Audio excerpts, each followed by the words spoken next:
Standing before you, I think of the words of Nehru. A moment comes but rarely in history when we step out from the old to the new, when an age ends, and when the soul of a nation long suppressed finds utterance. Tonight we have stepped out from the old into the new. So let us speak now with clarity and conviction that cannot be misunderstood, that what this new age will deliver and for whom. This will be an age where New Yorkers expect from their leaders bold vision of what we will achieve rather than a list of excuses for what we are too timid to attempt.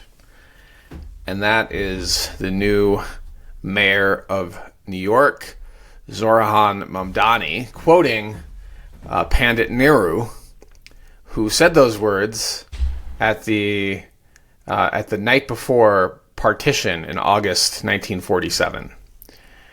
And with that, welcome to the House Einstein podcast. I'm your host, Osman Parvez. With me is Hamish Crabb, and this is House Einstein podcast 96. Yeah, I'd say happy post-election day, listeners, or a couple days post for you when it comes out. Yeah. We are recording this the day after the election, and a lot of things happened last night, both nationally and locally. And we're going to talk about that more in our news segment. We will bring it back around to housing. Believe it or not, housing is front and center in a lot of the political changes happening in our country. So we are going to come back to that in our news segment.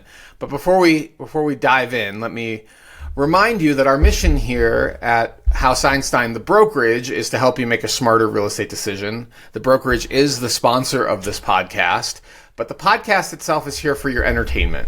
And please do not make any real estate decisions based on anything you hear in this podcast. If you are a client of the House Einstein brokerage, please reach out to your House Einstein agent for their professional advice on your specific real estate situation. And you can find out more about House Einstein at houseeinstein.com.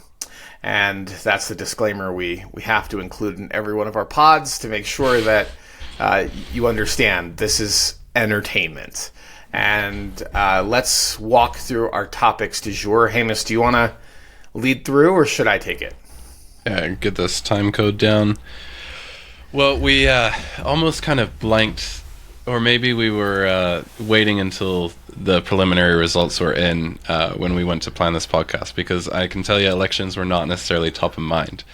We started out, we've got a topic for the closing table, which is about mistakes sellers can make. It's kind of part of a broader series of content that we're going to be rolling out, and we wanted to make sure to get it on the pod so the listeners didn't miss out, even if we bring it back in shameless self-promotion and kind of advertise the content once it's ready.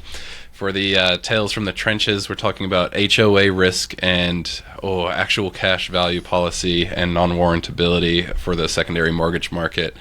We had a deal not too long ago, still somewhat fresh in memory, where it was somewhat of an unexpected surprise. So we'll talk about that and kind of the workaround for it and how Osman made the deal happen with this interesting buyer's agent.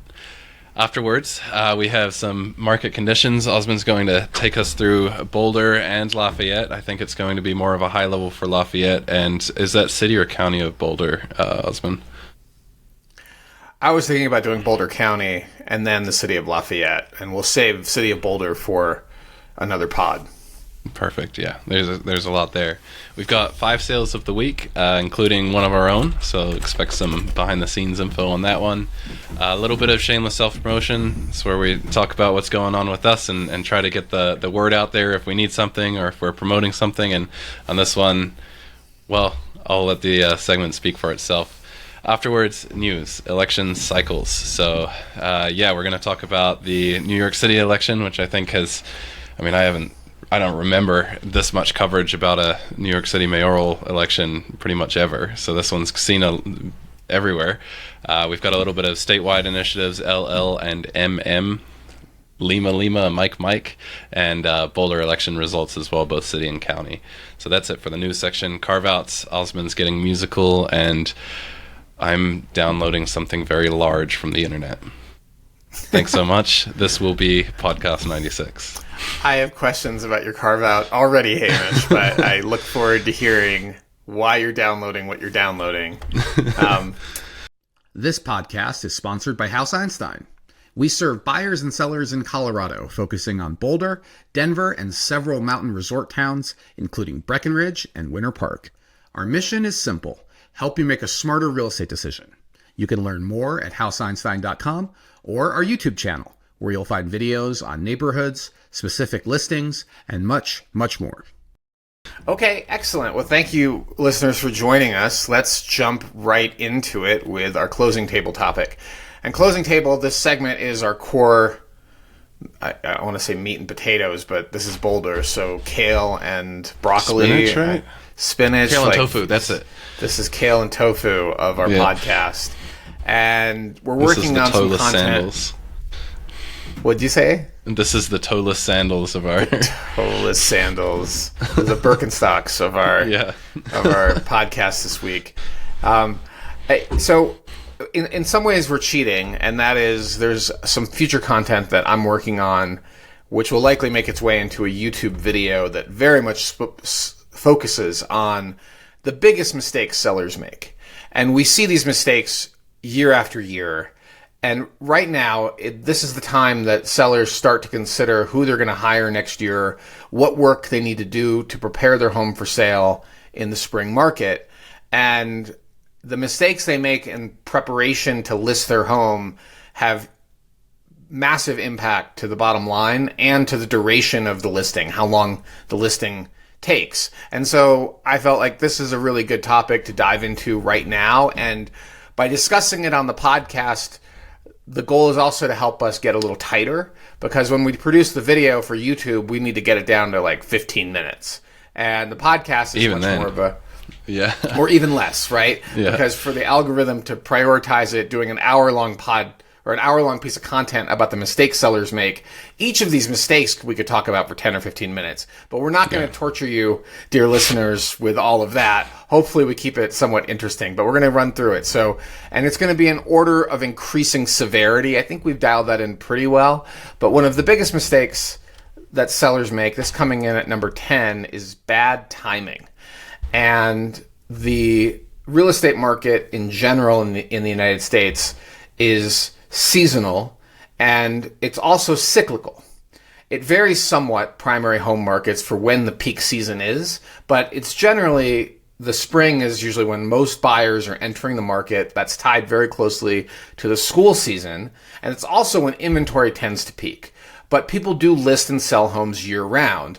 The difference between the spring and early summer market and the late fall and early winter market is profound. It's a dramatic shift, but that variance differs by neighborhood, price range, property type, and in order to understand the timing for your specific home, you should be looking at the data very closely, and your agent, if they're experienced, should be able to speak very intelligently to that. And often when we have sellers approach us at this time of year, or even September or October, we tell them that it may be a good idea to wait until the spring. Let's address a lot of the things this house needs to get ready, and let's take advantage of the momentum in the market in the spring, versus trying to list it now as the market is in its twilight of the season could be quite damaging to you financially. Like, you could be leaving a lot of money on the table for having listed it in October. And we see that over and over again. Many of our lessons from Sales of the Week, we talk about at this time of year, some of the huge discounts that sellers take because there just isn't that much market activity happening. And the cyclical aspect of real estate is also important to consider. So for the last couple of years, we've seen a slowing market. And a lot of agents don't want you to know that, particularly at the high end. They market their successes, but they don't talk about their failures. And the one way to gauge failure, and maybe this will be a separate pod, Hamish, or a separate market segment, is when we look at withdrawn and expired listings during the same time period, year over year. So we look at the last 5 years of withdrawn and expireds, and that number alone in the peak summer selling season will tell you a lot about the frustration among sellers and how many listings. I used to call this the failed listings index because it is a failed listing, but sometimes you also get people withdrawing their listing and refreshing it. So you have to take it with a little grain of salt. It's not a perfect. I think internally we still call it a failed listing, and it happens to us too. It's not necessarily the listing agent's fault. It, in fact, could be the market conditions. It could be that the seller was just attached to a much higher price, or not willing to do the work, or both.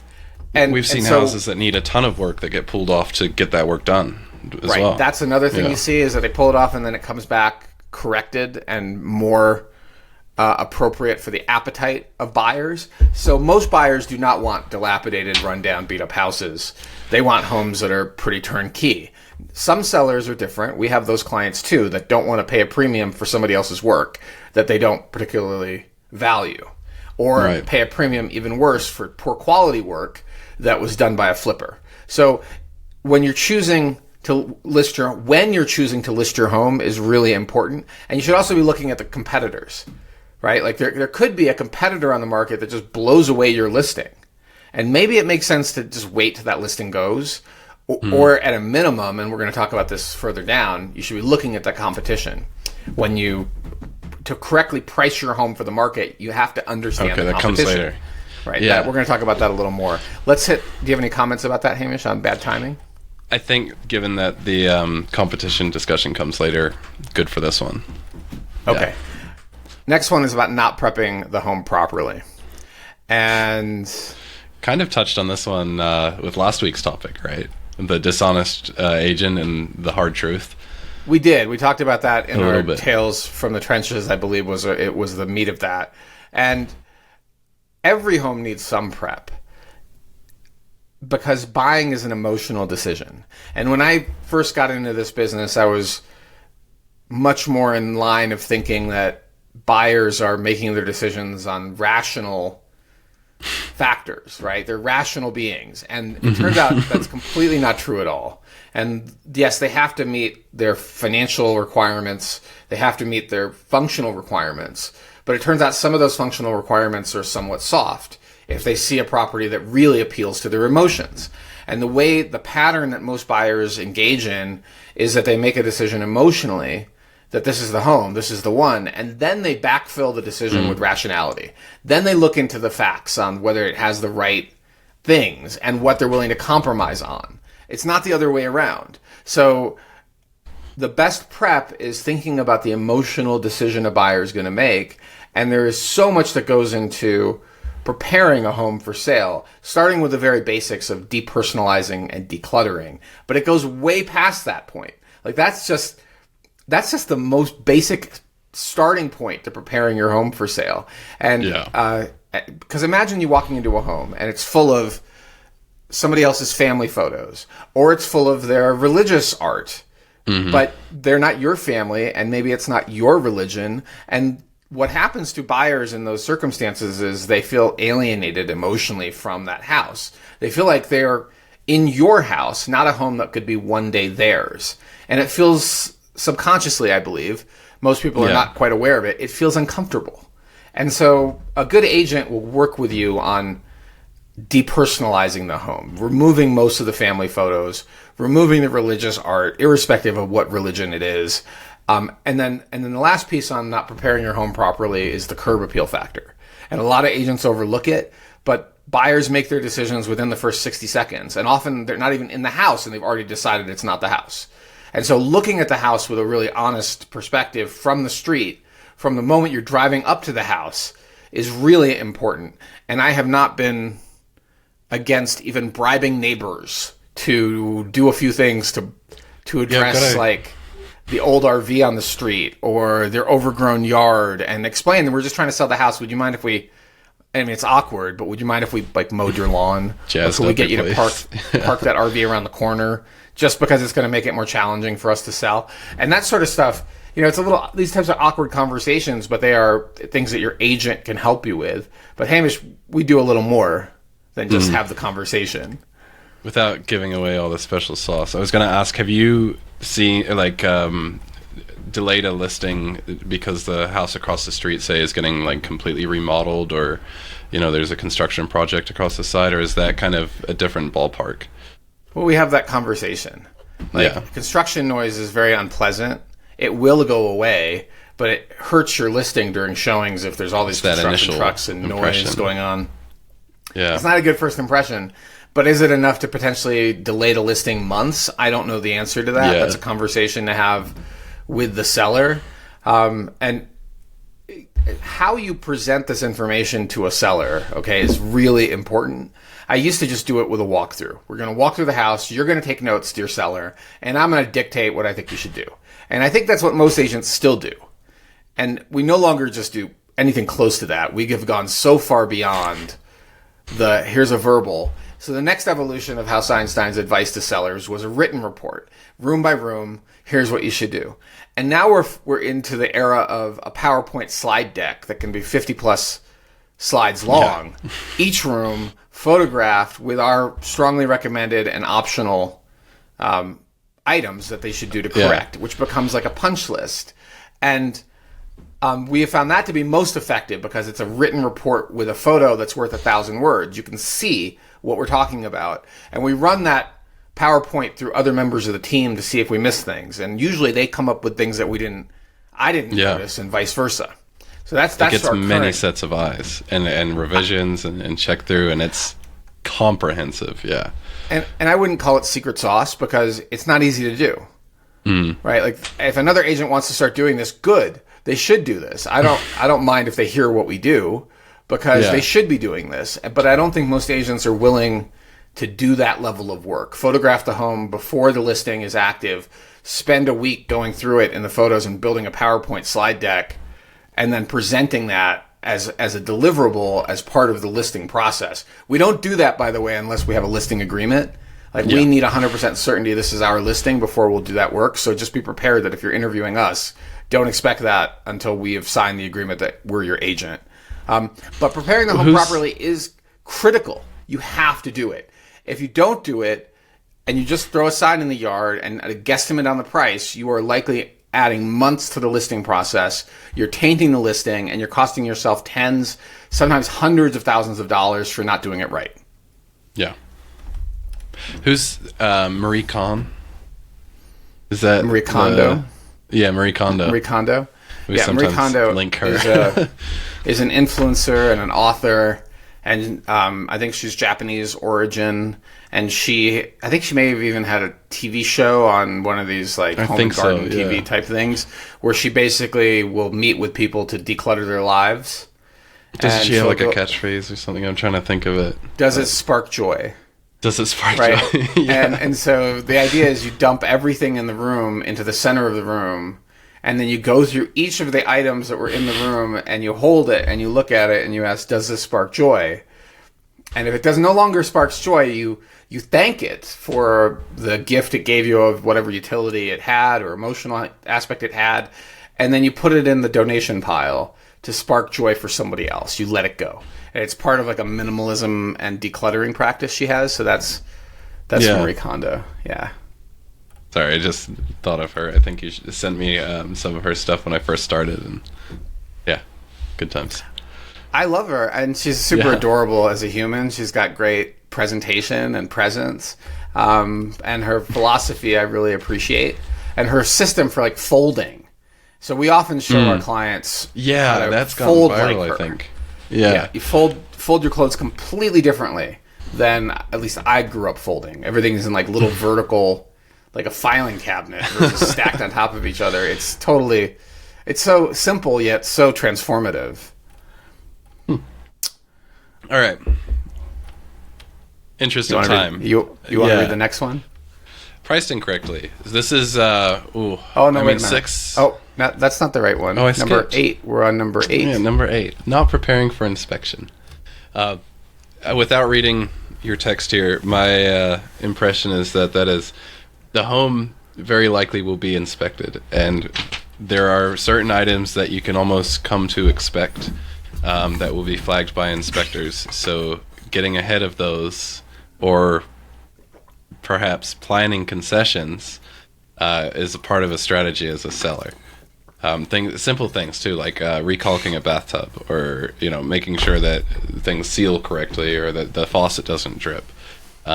We've seen. Oh, this is another one. Is sellers will turn off their HVAC before the inspector goes, and then the inspector says, "Well, the HVAC didn't work." That's another one. So just making sure that when the inspector comes, the home functions as it should is a general pretty good baseline. I know, Osmond, you've got more, so I'm going to hit it real broad, but that's that's me bringing in number 8. Well, it's magical thinking to believe a buyer is not going to do an inspection. I think I've had one deal in 20 plus years, 23 years of being in this business that... Sorry, I'm not doing the math on 23. Is it 21 or 23? It's over 20 years of being in the business. I've had one deal where the buyer didn't do an inspection and paid a pretty hefty price for it. We strongly encourage all of our buyers to do inspections, and we always expect buyers to do inspections if we're on the listing side. And sometimes we have sellers that don't want to address the work that will come up as an inspection item. And some of this is simple deferred maintenance, like get the HVAC system serviced, replace the dirty air filter, have an invoice from the HVAC technician that says system is in good working order, and present that as part of your due diligence documents before the inspection. And that way you are less likely to have an objection over an older HVAC system, or you might have an objection, but you can still say, hey, it's working great, even though it's 22 years old. How about we credit you a couple $1,000, not the full cost, because it could keep working great for 10 years. Keep servicing it. Look at the receipt. Great working order. Yeah. Says so right there. Serviced, why would it fail? It's been serviced. And hot water heaters, same thing. Sewer lines, you should get them rooted as part of home prep, because that's a serious one. They're 100% going to run a scope through that sewer line, and if it's full of tree roots, what we do, if we're on the buy side, is we ask the seller to have the tree roots cleaned and pay for the reinspection. Because why is the buyer paying for it when they already paid for it once? And the fact they couldn't see it is largely the seller's fault. And so that's our usual routine, is to ask the seller to pick up the tab, and Venmo it or pay it in advance of where we go with this, because that is sort of something they should have done before the inspection was scheduled. And and then there's really...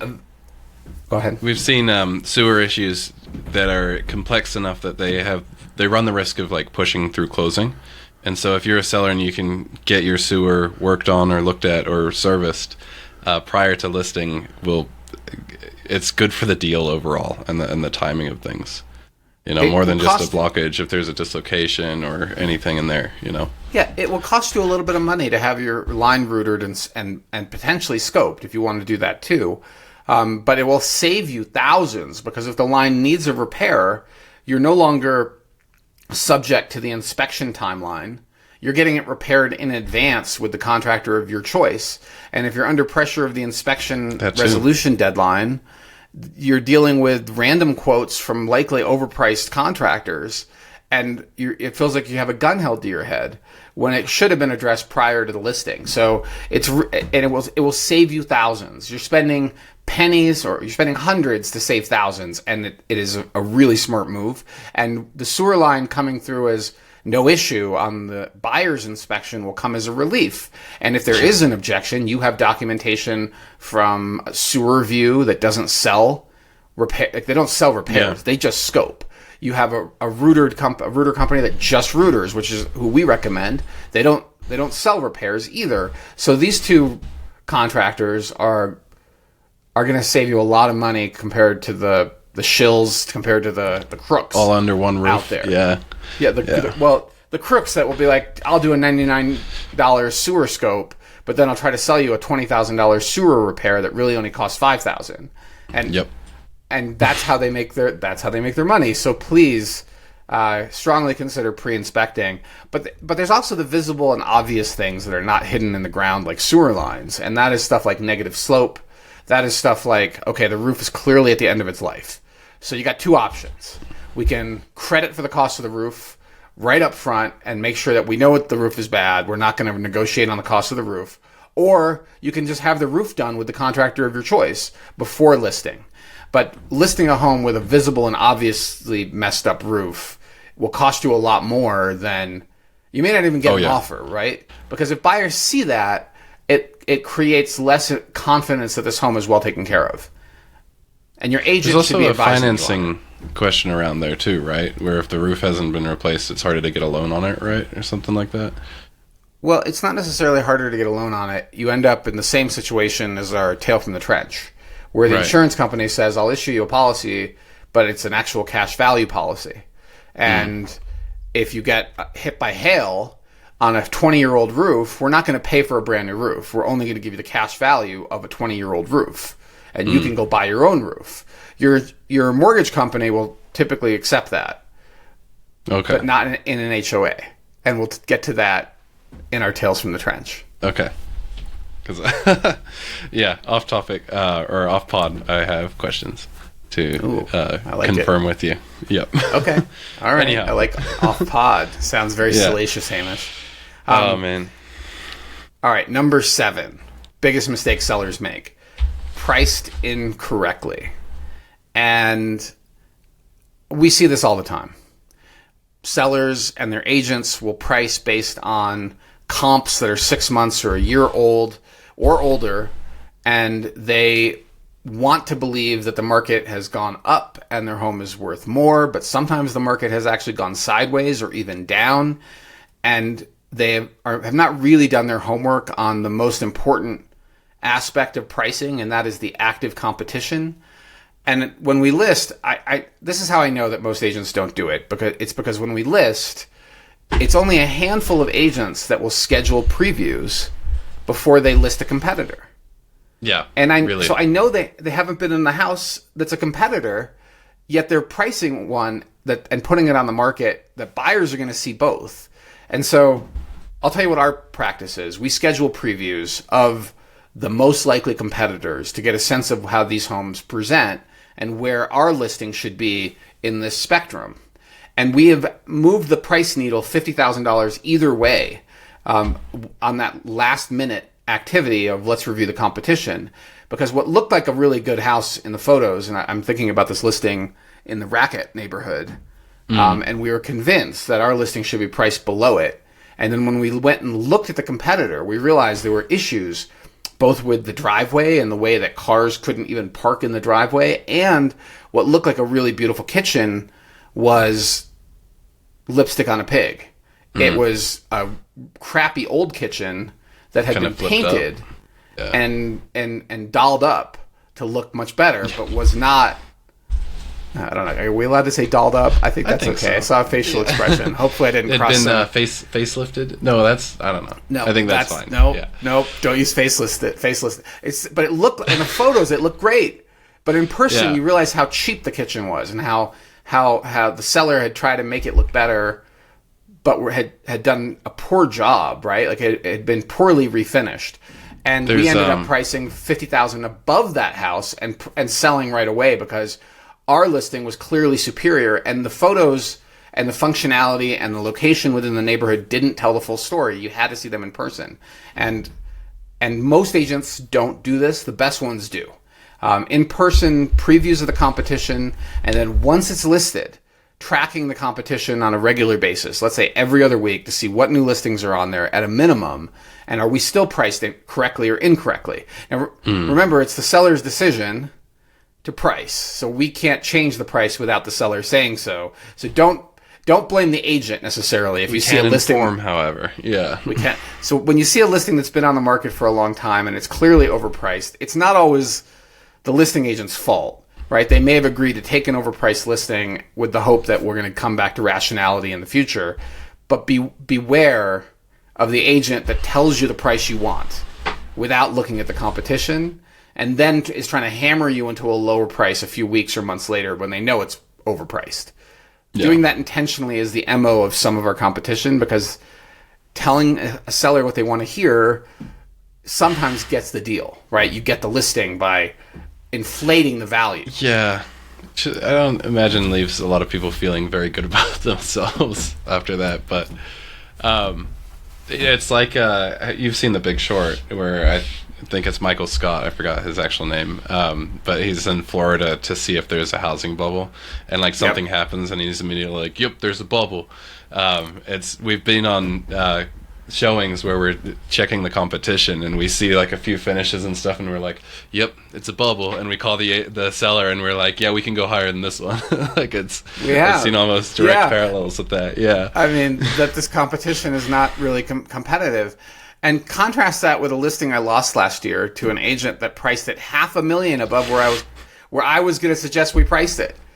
And it was just astounding, and I really wish they had talked to me before they signed the listing agreement, because she was pricing on Pinebrook, and she was using a algorithm to price. She showed them an algorithm, and the algorithm said it was worth $500,000 more than I thought was even remotely possible, and so they went with her, and it ended up selling below what I would have priced it at initially, dramatically below. After months, right? After 8 months on the market. It's painful to see that happen.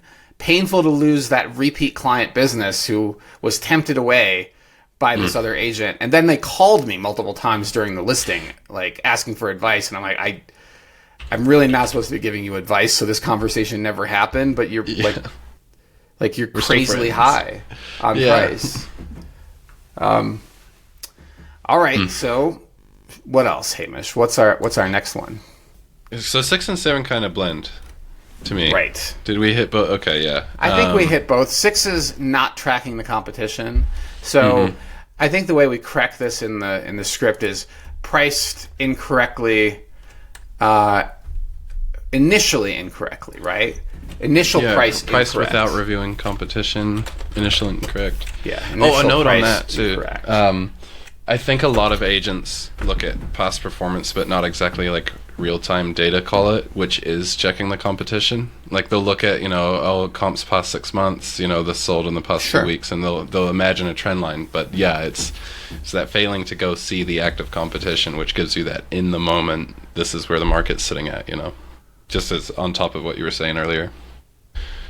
Yeah, not looking at current competition as number 6, but what comes to mind is also one other mistake, and that is the reason this is initial price incorrect is not because it's always high. Sometimes it's too low, and we saw this particularly during the 2021 to 2022 period, where some agents would price intentionally low to have a bidding war, and their sellers would talk about how many offers they got and the fact that they're over list by 100,000 or 150,000.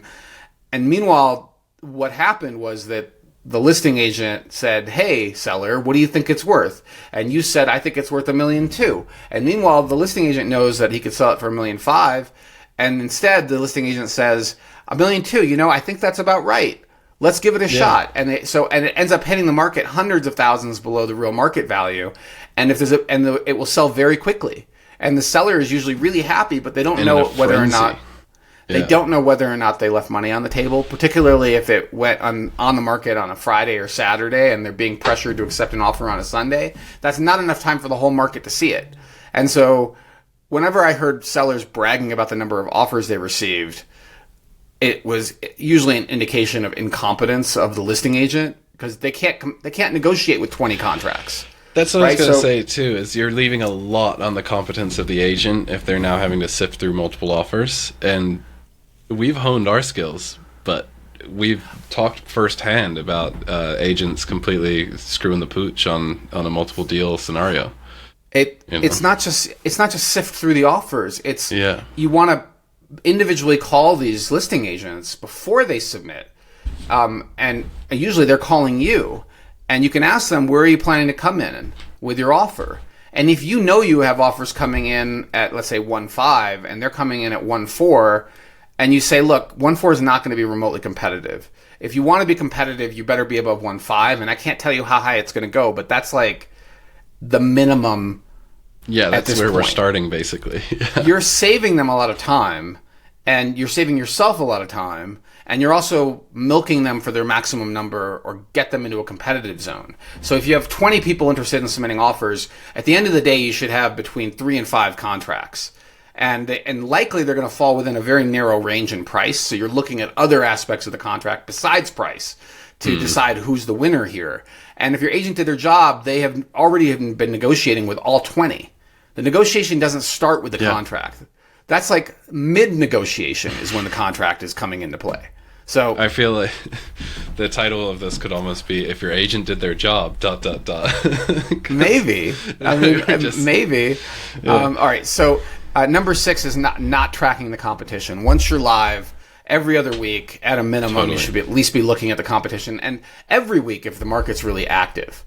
Okay. Number 5, not getting actionable feedback. So this is the scenario where your listing is live, and the agent that you hired is relying on automated feedback through Showing Time or another service like Broker Bay to solicit feedback from agents that actually might be useful. And in reality, what happens is almost all of those requests for feedback go directly in the trash can. Most agents don't respond to automated feedback requests. We learned this the hard way. And so the only way to get real feedback is to either pick up the phone and call or to text. And in some cases, text results in great feedback. And if we don't hear from 2 or 3 efforts, we eventually give up. But we'll try 2 or 3 times to get actual feedback from the agent that's actually useful. And some agents get it, that this business is a team sport. If you're going to give me really useful feedback, I'm going to remember you.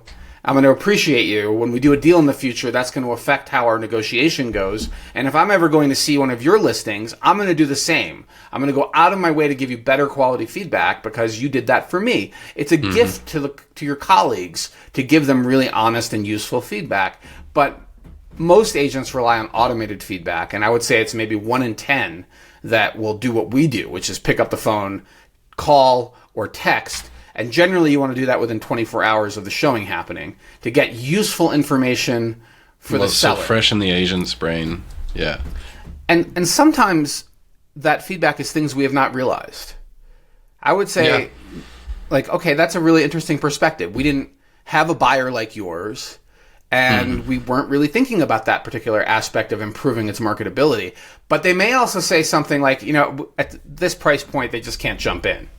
In which case, if you have an older listing, the right move is to say, at what price point would they consider?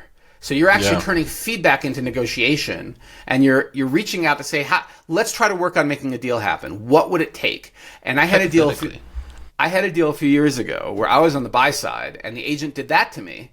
What would it take to put a deal together? It was a stale listing, and I asked my buyers, I'm like, what would it take for you to consider this house? And their answer was, the kitchen is just badly designed. You'd have to remodel the whole kitchen. And I said, oh, that's crazy. But don't tell me that. Would that actually get you to buy the house? And they said, yes. If the kitchen was remodeled, we would buy it. So I reached out to the listing agent and I said, the issue is the kitchen. If you would remodel the entire kitchen in a way that satisfied my buyer, they'll take it. And guess what the seller did? They remodeled the kitchen. We wrote a really complex additional provision. I believe it. To make this happen within a certain scope. We're not going to move cabinetry. They redid fixtures. They redid lighting. They redid surfaces. And they also were tortured to death by my buyers because they got so frustrated with the buyer's level of intense attention to detail. Because they thought they'd be in and out of this quick, right? The seller was a contractor, and it turned out that my buyer was very detail-oriented. And merging the detail-oriented buyer with the seller that just wants out but has contracting skills was a unique challenge. And at some point, they stopped returning the phone calls of the buyer after closing because they got so frustrated with the buyer, which is fine. I understand that. They were very attention to detail type people, and they could be a little demanding in their requests. So I get why the seller eventually grew unhappy. I would not advise this approach, by the way, but it got the house sold. That's the point. I was going to say, I wonder that seller, how often they're thinking to themselves, dang, I wonder if I just remodeled the kitchen and left it on the open market, what the difference would have been, I mean, there was risk taken off the table for them, right? Forking out. That's true. Even if you're the contractor, right? Say the cost of remodel a nice kitchen today is $100,000 in a mid-market Boulder house. It might cost you $40,000 in material and $60,000 in labor. Somebody has taken the risk of that $40,000 off the table by having a non-refundable earnest money deposit, which is what we did, right? Like put a huge amount of money that was no longer refundable. So you're I covered. see. Nice. You know that the deal's going to either close or you're walking away with a big check. So that's the art. I hate to say art of the deal, given Trump, but that's the art of the deal is working the painting through. of the deal. You work through what the buyer and seller's worries are, what in finance talk, their assets and liabilities, right? You're trying to match up these dating parties to figure out what gets the deal done. And that's the other value of real feedback in person with people on the phone is you get to ask that question. I've had agents, I'll call them for feedback and they say, "Oh, well, I filled it out on the automated thing and I've got it pulled up." And I'm like, "No, you didn't. I'm looking at it." And they're like, Right. "Oh, okay." And I'm like, "Okay, so what do you got?" Like, Right. Why do they? I don't know. I don't. Yeah. Honestly, because I get that all the time too. When I'm the one asking for feedback. Oh, I thought I filled it in. Like, okay, but why are you lying about this? Like, it's so. Maybe they just fill in so many. It could be glitchy. I don't know. Maybe that's totally fine. People do tell little white lies all the time, and all I care is that we get useful feedback, and so that's our mission. Okay, number 4, Hamish. Do you want to speak to this fun, one? Chatty one. Oh wow, yeah, not doing open houses. This is one I think it's almost there are some parallels maybe to tracking the competition because I know. Like tracking the competition, you have to be kind of out there in the moment to see if anything is going to change or if a difference is going to made and if it's going to make a difference. And with open houses traditionally or usually our kind of thought around it has been more of a tool for agents to acquire leads through the house being listed. They'll host the open house and looky-loo neighbors and maybe unrepresented buyers will come through, and it's a great opportunity for agents to get a lead, but it doesn't usually fan out to a deal or anything of that sort. But what we saw kind of towards the start of this year actually is an uptick in open houses, and I think as a result of the NAR settlement, more unrepresented buyers. So there was almost an opportunity to get that immediate actionable feedback at the open house directly from buyers, if not put together some sort of creative solution for why it wouldn't work or why it should work for the buyer that came through the open house. And they open houses I think the tide might be changing on them. Yeah, it could be swinging back. So after the NAR Commission law, well, let's back up. Before the NAR Commission lawsuit, the old days, open houses were mostly for agents to get early stage buyers, people that have not started working with a buyer's agent yet. They are just going to open houses, looky-loo. It's an opportunity for typically new agents, rookies, to start to talk to people about the house and possibly get a buyer from an open house. It also, for the listing agent, who were not usually the same person, by the way, or not always the same person, the listing agent had the appearance of actually doing something, right? Yeah, that too. You actually completely scheduled an open house. You actually made some effort. You had somebody in the house for 4 hours on a Saturday reading a book. Maybe 2 people came by, but it looks like you did something. And that's what happened all the way up until the moment the NAR Commission lawsuit settlement was released, where buyer agreements are now required to tour homes. And that conversation to sign a buyer agency agreement can be an awkward one, and buyers don't feel comfortable making agreements with agents they just met. Like, it's like marrying somebody before you even dated them. It's a little bit brash, yeah. And so what did buyers do? They shifted their behavior and started going to open houses. Real buyers started showing up at open houses. So having the open house was not just for randoms or looky-loo neighbors. Now it was real buyers attending them. And in our listings, since that point, we have done recurring open houses in those listings because real people walk in the door, and real people meaning real buyers. So yes, not doing open houses is a mistake. Agents should be doing them on a regular basis throughout the life of the listing. And it's okay if an agent hires or partners with a junior agent to conduct the open house. It's still important to be out there having the open house.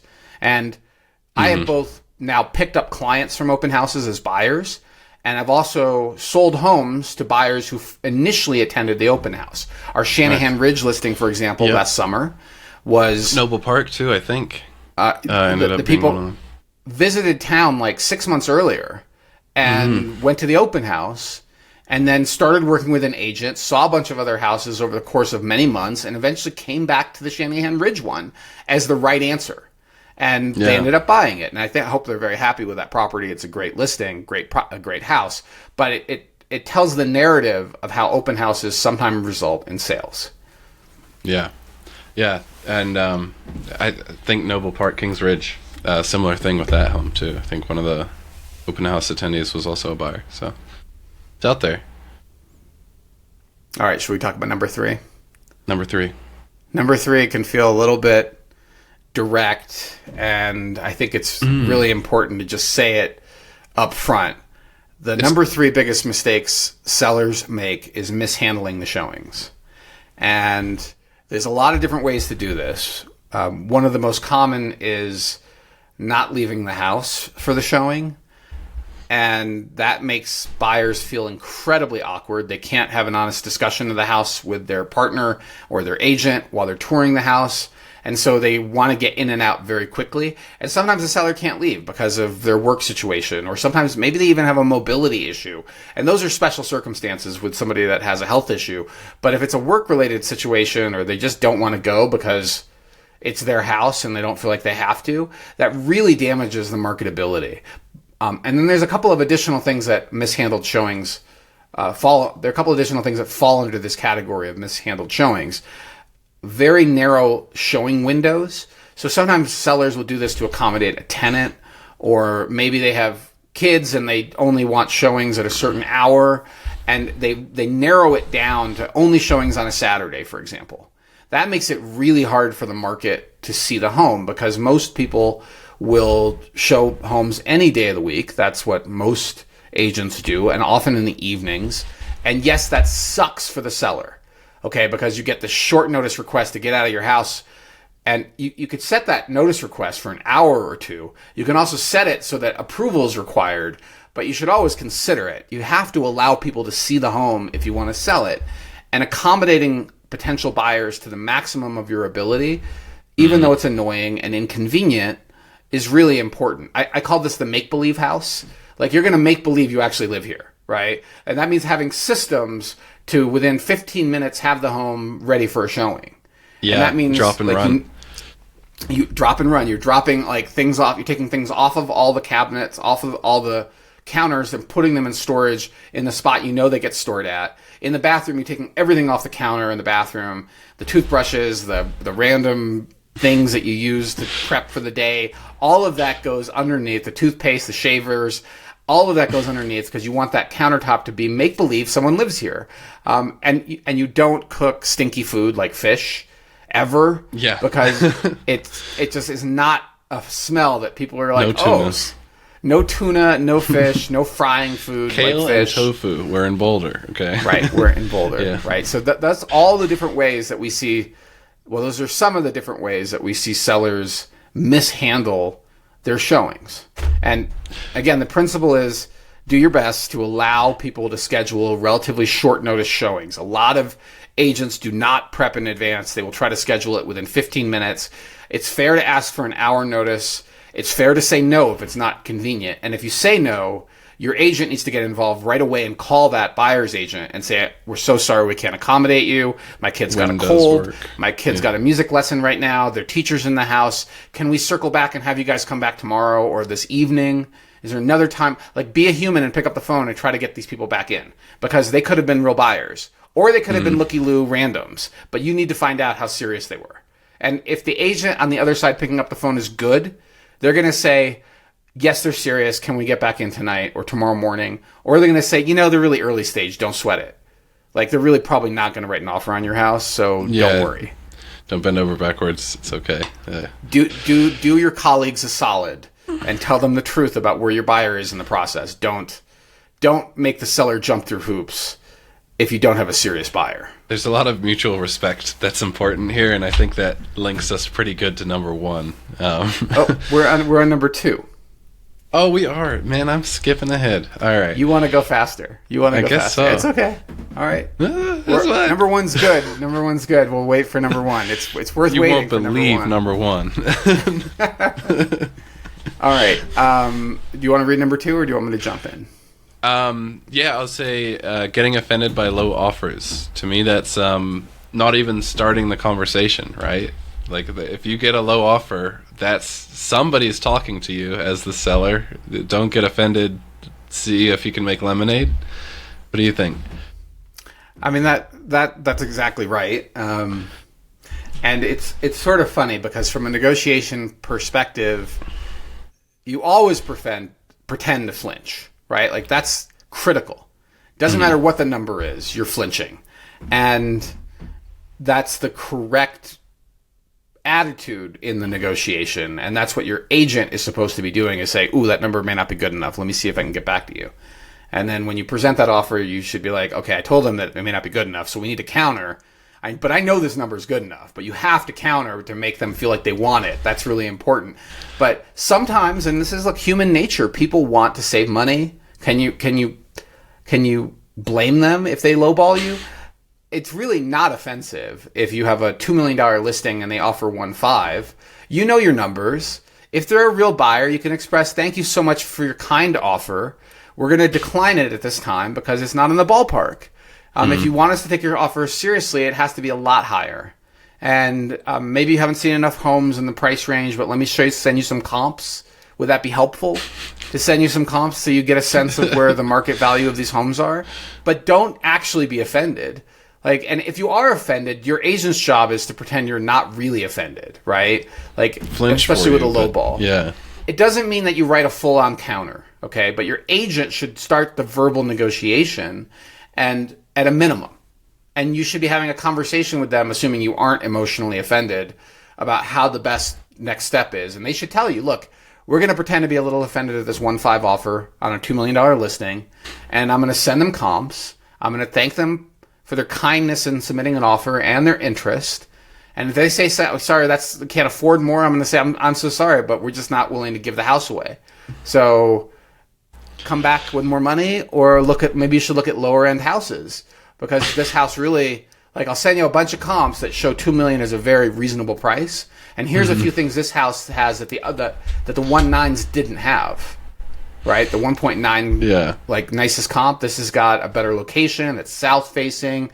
The kitchen's redone. It has an extra bathroom in the basement. It has a 3, not a 2-car garage. Whatever it is, that's your agent's job, is to begin the negotiation with a low offer. But don't actually be offended. Let it go. Negotiate. Yeah. Forget about offense. Play the game. Exactly. Play the game. I'm just imagining a really mad seller, and they get that low ball, and it's like, well, we appreciate your optimistic and tenacious offer, or something like that. We'd like to bring you back to reality. Here's our counter attached. I love sarcasm as a human. Yeah. I grew up with a lot of sarcasm, and I also feel like it's the wrong move, because you're subtly offending them back. You're playing a different game. You're not playing a game called... it's an emotional debit and credit system, not anything that actually is trying to get the deal done. And I had a seller do this to me once, and I was really frustrated by him. You were on buy side? I was on the sell side. Oh, and we got a low offer. And he was offended by these people because they showed up late and they stayed late, and they just were rude to him when they showed up. And so he didn't want them to be the buyers of the house. And he said, you know what, I don't want to counter, or I'm only going to counter $5,000 below the list price. And I'll tell you why. They're rude people. I don't want them getting the house. And I know what that's going to sound like to them. You're going to have to bleep this out. Okay, it's going to sound like a you. And then he said, and that's 100%. Exactly what I'm sending, is a you to these people. And I'm like, great. I'm so glad we did all this prep to sell the house so that you could play this emotional game. But he was very emotional about his house, and he was a friend, and I let him get away with this behavior, but it was a mistake. It honestly was a mistake. If you're not going to send a real counter, you should at least verbally. It's better to just verbally say, we're not in the ballpark, than to send a token counter. The token counter is about emotional paybacks, and it's just dumb. right? Like you really are, especially when there's labor involved, to kind of emotional and real mental labor to kind of build that counter and everything too. I mean, the labor is not that big of a deal, but it also is. It's just you're not playing the game of sell the house. You're playing the game of emotional paybacks. Yeah. You lowballed me, so I'm gonna token counter you. And so that's what I tell my buyers when they want to lowball. I say our goal is to get a real counter back from these people. And if you go too low in your initial offer, you're either going to get no response or you're going to get a token counter. It doesn't mean that that's not the start of the negotiation, but I need to set your expectations because you're playing a longer negotiation game, and our goal is to get the seller's bottom line. So, and in the midst of playing this game, somebody else could show up because you've anchored them to the low price, and somebody else can show up with a better offer than you and get a real counter, and you're done. So you may want to just keep that in mind if you really want this house. You may want to start with a higher number that gets a more like an actual counter back, not a token. But I don't mind playing the game. I just want them to know how the game's going to go. The risk, the full story of the game. After 20-something years, I've seen the story of how this goes. Seen a thing or two. Yeah. Right. Well, we've seen this pattern, right? Like, we know the most likely responses are token counter or no counter. That story with your seller who just wanted to send an FU, that's mishandled showings. That's number 3, right? Where it's the seller and the buyer were kind of, they had an opportunity to interact, which ended up working for the negative. Had the seller not have any kind of, preconceived notion, it'd be a different story. Well, so this was a mishandled showing on the buyer's part. They showed up early, they stayed late, and they were rude and entitled to the seller. And the seller is emotionally attached to this house for a variety of reasons I won't get into.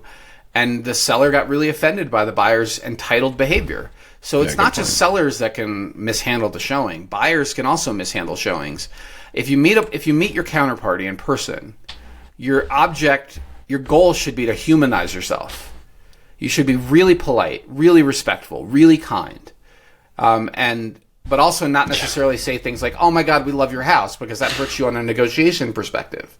You don't need to say that. You could just say, "Thank you so much for allowing us in early. I'm so sorry we kept you waiting in the driveway. We really felt there were aspects of this house that we needed to talk about, and thank you for your flexibility. And we'll be in touch about an offer." And be kind, be respectful, humanize yourself. You could say we're first-time buyers, and this is stressing us out a little bit, which is going to humanize. That doesn't go down wrong. No, that usually is. Humanize yourself. If you meet the other party, humanize yourself. Okay, so so that situation was a little bit of mishandled showing, and a little bit of it was like 2 things gone wrong: mishandled showing plus getting offended by the low offer. And that brings us finally, Hamish, to our biggest mistake. The biggest mistake, and one maybe some of you might have guessed is coming. And that's choosing the wrong agent. And I can't emphasize this enough, and we're not the only game in town, but this conversation should give you a sense of the types of things you should be asking about. From the prospective agent, you're thinking about selling one of your most valuable assets, if not the most valuable asset. You should not be relying on their brand name. It doesn't mean anything. You should not be relying on the supposed private network either. It also doesn't mean much. I mean, at best, it might give you the opportunity to pre-test a list price. And that's at best, and only with a limited audience. No, what you should be looking for is competence. It's such a weird one. Competence in marketing the home, making it look its best, competence in negotiation, competence in understanding how the contract works, and really, it's a whole package. And the brand name of the agent, even our brand name, right? I mean, we've built our brand as this is our mission, and that's what we get our agents to focus on. But a brand name doesn't necessarily mean that that's how these people approach the world. And we have had agents, I'll be honest, this was a mistake. We had agents on the team a few years ago that did not believe in the brand. They liked me. They were here for me, but they weren't here because the mission to make smarter decisions is what they were aligned with. And whether it's, I'm not going to name the other brands out there. There's a lot of them, but just the business card doesn't mean anything. So interview people, ask really good questions. Don't just hire your friends, because they may be friends, but they may not know what they're doing. They may not have enough experience to know what they're doing. They may be nice people, but they can cost you a lot of money in the end. So ask good questions. Ask how many deals they're currently representing. Ask about mistakes they've made. Ask if you're working directly one-on-one with the person who's supposedly the listing agent, or are you working with their team that is not available on the weekends? Ask how they run business. Good call out. I could tell you, and we're not mentioning names, that is a huge spectrum of professionalism, experience, and business practices within the real estate community. Even among the top agents, there's a huge spectrum. And you have to ask these questions to know who you're dealing with. And choosing the wrong agent can cost you hundreds of thousands of dollars. Hundreds in the Boulder market. And so be careful out there. Oz, I'm going to let me know if I need to cut this, but in the unlikely event, listener and watcher, viewer, that you don't see a good fit with us and you would like a sounding board on local agents in Boulder, you can give us a call and we can candidly and openly discuss our competition. You don't have to cut that, Hamish, but I will also say that I do, even in a personal phone call, I do not throw people under the bus that I know are not great agents. I just won't. I will say, look, I don't have anything positive to say. Yeah. And that might be all we need to say. That's maybe all you need to hear, but I will not individually throw agents under the bus. I think that's bad business practices and unprofessional. But if I have done deals with them in the past, if I've done deals with them in the past that have gone well, and I think they're really professional agents, I will tell you that's a great choice. And I'd like to still be your agent instead of them, but you're not going to go wrong choosing this person because they have integrity and they're competent and they care. And I think they do. I think they do good work. I've done many deals with some of these agents, and I have no hesitation in recommending them. Yeah. Okay. Cool. Neat. I mean, you could ask the question this way, right? If you weren't an agent yourself, and you were just my friend with deep knowledge, who would you advise me to choose outside of your brokerage in the local market? Or if you weren't an agent, let's say you weren't Osmond, you're no longer in real estate. You're no longer licensed. You can't earn a referral fee. You're back to work in the investment community, and you needed to sell your house. Who would you choose? And Realty why? Unique.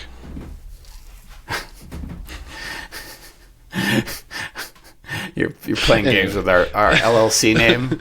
All right, I like that. No one's going to know what that joke is. It took me a second to be like, I know what that joke is. That's because our LLC is differently named from the brokerage. Yeah. I thought that'd be because you're like, not our brokerage. And I'm like, loophole. Anyhow, as we've crossed an hour, I think we should scooch on. Yeah. Okay. Let's get after it. It's time for us to talk about Tales from the Trenches. Mm-hmm. And I think you should lead this one, Hamish, a little bit because you were directly involved in this deal. Yeah, this one, I believe I was a little bit more rusty in memory of it than you were. I was like, how about this for Tales? And you were like, yes. And I was like, okay. Remind me again, what is an ACV policy? And so that is an actual cash policy, actual cash value policy versus a replacement cash value policy, if I'm not mistaken. So we're talking about insurance yes. on a property that's in an association. And during the first open house, one of the neighbors walked in and said, do you know about the actual cash value policy issue and the non-warrantability of this complex? And I said, what? Because the seller didn't tell me about that. And it turned out the seller didn't know about it. And it would have affected our marketing somewhat if we had known. So the association has usually an insurance policy that covers the exterior of the buildings. And that one component of that policy is the roof. And if the roof is too old, you may only qualify for what's called an actual cash value policy, or the policy cost will be so extreme that the association doesn't want to pay for it. And if they opt to do the ACV policy, the condo is no longer warrantable. And warrantable refers to Fannie Mae and Freddie Mac purchasing the mortgage and securitizing it. They have to meet underwriting guidelines. And one of those guidelines is that the insurance policy for the association covers the roof. Or if it covers it. Not if you individually cover the roof, that's a different story, right? Because it could be a complex where you're in an association, you have a standalone house, there's a clubhouse, single family home, and they may not care that I don't know if they care if the clubhouse has an ACV policy or not. But this was a condo development where everyone's sharing roofs, and Fannie Mae and Freddie Mac absolutely cared, and they will not buy a mortgage, i.e., non-warrantable, if there's an ACV policy on the roof. Which does what? It takes you from the world of the most competitive mortgage rates that are resold to Fannie and Freddie to the world of portfolio loans. And portfolio loans are issued by regional banks and credit unions, and they keep them in their own portfolio. They sometimes have even more stringent underwriting guidelines, but they will also have a higher interest rate or some other aspect that's unfavorable. Like maybe they only take interest-only loans, only issue interest-only loans. So you have a 3 or 5 year arm, which means the rate's locked for 3 or 5 years, and after that, it floats. And you may not want that situation. So the tale from this trench was, oh man, this is like we went from appealing to 90% of the market to appealing to like 20% of the market that is sophisticated enough to understand a portfolio loan. And qualify, yeah. And then what did we have to do to get the deal done, Hamish? Do you remember? Okay, if I remember correctly, we hunted down the HOA, is what I remember mostly. I'm still over here thinking about the actual cash value it's like the value of the roof less the amount of time the roof has been installed, right? Or like less a certain amount. So it's if the roof the is 20 years depreciated old, value. It's the depreciated value of the roof. So most composite shingle roofs are 15 to 20 year products, even though they say they're 30, they really aren't. And so there's a calculation for each year the roof is worth less and less and less. So if it's a 15-year-old roof, it's not going to be worth a lot of money. And if the roof fails, like let's say there's a hail event or whatever, and you make a claim on the roof, the insurance company is going to write you a check for the 15-year-old roof value, which isn't much. Yeah. Okay, that tracks. And insurance agents, if you're listening to this and I got that wrong, please leave a comment. Because I'm not an insurance agent. This is my understanding of how actual cash value policies work. Yeah, please, I'd be curious to see, or confirm us. What did we do? I remember the agent was like, are you going to use our offer to compete with other offers? I remember that part of the question. I don't know. What do you got? What did we do? Well, so that question tells you what, Hamish? They were interested in trying to make it work, but also nervous about competition. Yeah, they didn't want to lose the deal. So that tells you that gives you an indication of their interest level. And then in order to make this work, we reached out to Elevations and figured out what it would take to buy down the rate to make this appealing enough for the buyer to jump on it. And that's what we ended up doing, was applying some of the seller's net proceeds to the cost of origination and buying down the rate or whatever. They could use it for whatever they wanted to. They could extend the fixed rate portion on the mortgage. They could buy down the rate. And that worked for the buyer, because their realization, and we helped explain this to them, this is why we were contacting the association, was when are you actually planning to replace the roof? Because as soon as you do, the property is warrantable again. That's the only issue that's preventing this property from being warrantable. And the roof was old, and they had over $1 million in reserves. They're just sitting on it, not replacing the roof. It's sort of like, my tires are kind of bald. I can go another summer. Yeah. That's what was going on. It still holds air. Okay. Right. It's made of rubber. It's round, but it's not the right answer from your responsible association. You want them replacing the roof. Proactive, so that ideally. Yeah. Right. And so this association was trying to keep dues down and whatever, and they didn't want to spend the money, and they're going to. So they had an answer of probably within the next 3 years they're going to replace the roof. Well, the buyer can refinance at that point into a conventional warrantable mortgage. And so they could put all that cash savings in their pocket during the entire time. So that worked out. That's how we got that deal done. And it was I wouldn't say it's an overly complex negotiation, but it was creative though. Initially when they submitted the offer and then we told them about the warrantability, they ran away, or the lack of warrantability. We had to bring them back to the table. And it took understanding and communication and working through this deal with a counterparty that did a great job to get the deal done. So it's not a tale from the trench that is a horrible ending story. There's a win, but there was a deal. They initially withdrew their offer. We had to bring them back to the fold. Come back to Papa. Let's talk about what your worries are. Hold on, wait a second. We were being honest, but not telling you no. Well, it would have come up anyway. It's not just honest. It would have come up as soon as they tried to get this through their lender. We're being proactive, transparent. Yeah. Well, this problem's... Well, we didn't know about it. As soon as we did, we had to disclose it. Oh, yeah. Because it's not a defect in the property. It's a challenge to the financing. Mm-hmm. Yeah. All right. If your agent isn't working to get the deal done, hit up House Einstein, find a better agent. You don't need to. Thank you for pimping us, but there's no point. I mean, whoever you choose, ask them how they get difficult deals done. Ask them to tell you about a time that it didn't work, or tell you about a success story where they had to work a little harder to get the deal done and what they did to do it. Any good agent should have a story that within the last 12 months like that. They had to work a little harder to solve a problem. And you'll never see this on, you will never see these tales on the MLS or published elsewhere because they're kind of hidden from the view of the public. Yeah, good point. All right, so let's talk about market conditions. And we're going to go through this pretty quick because can't have this be a 2.5-hour podcast. I have a meeting in town, and I need to get to it. So we're gonna do this a little faster than I originally anticipated. And we're going to start with Boulder County, and we're going to look just at detached data. And the reason we're looking detached data for detached single-family houses is the meat of the market, the kale and the spinach of the market, the kale and the tofu. It's also where we sell condos too and townhomes. It's just where I want to focus right now. So today's date is November 5th. And data from October is now, it should be reasonably accurate. You're supposed to update the status 48 hours after the deal is done. In theory, deals from Friday, they should be closed out by Tuesday. Now, some brokerages and some agents are going to be slow on this, but most are reasonable because you get a fine if you don't do it on time.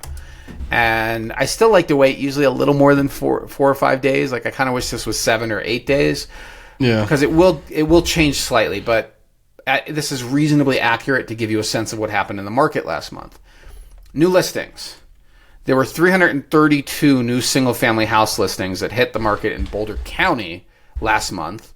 That is down 3.5%. Total inventory, there were 926 single-family houses on the market last month, up 11.4%. And when I say up 11.4%, I'm talking about up year over year, not from the previous month. Okay. Under contract, 268 houses were under contract last month, an increase of 10.7% year over year. And closings, there were 285 closings in October. That's an increase of 3.3%. And that number should only go up if there are lazy agents that have not updated the MLS, right? So closings are at least 3.3%. And it would not surprise me if there's 2 or 3 more that trickle in the next couple of days. All right, days on market.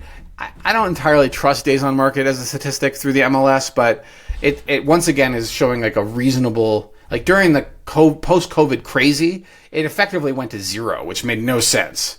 How quickly things were coming off the market. But today, the median last month was 51 days on market, an increase of 15.9%. And sale price. The median sale price last month was $826,000, a decrease of 1.1%. But price per total square foot is probably a more useful metric than the overall sale price. And the median dollar per square foot was $338 last month, an increase of 2.1% year over year. So, I mean, given what inflation is doing, this sort of looks like a market in my mind that's skidding sideways on price. We're not seeing, in the median, we're not seeing a very large change. I think at the high end, and we've talked about this many times, and I don't have time to do this data analysis for this pod, but the high end is seeing a lot more price compression. Dramatically more. So if you are looking at $3+ million homes to buy in Boulder, anywhere in Boulder County, be aware that the market is in your favor as a buyer, dramatically different than this mid-market median data point. You have a lot of selection, a lot of opportunity to leverage that selection for negotiation purposes and get a better deal. And if your agent's not telling you that, get a better agent. Yeah. Okay. This is dinner table in-law market conditions. If specific to your specific needs, reach out to your agent, and if they don't know how to show you this data, I've done enough shameless self-promotion. It's not even the segment. Yeah. Okay. All right. So let's talk about Lafayette. And so this kind of completes our review of the L's we started a couple of weeks ago, where we wanted to dive into Louisville, Lafayette, Longmont, and talk about market conditions there. Lafayette is a really small market, so keep that in mind. When the sample size is this small, you can see a lot more volatility. And once again, we're just looking at single-family houses, and there were 27 on the market last month, a decrease of 20.6%. Sorry, that's new listings, not total inventory. There were 27 new listings, a decrease of 20.6% last month.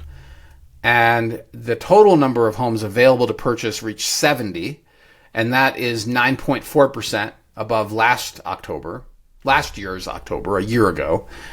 Boy, English, help working me on this. All right. First podcast, kind of nervous. Right. Podcast 96. So under contracts, there were 20 homes under contract. That's a decrease year over year of 28.6%. And 21 single-family houses closed.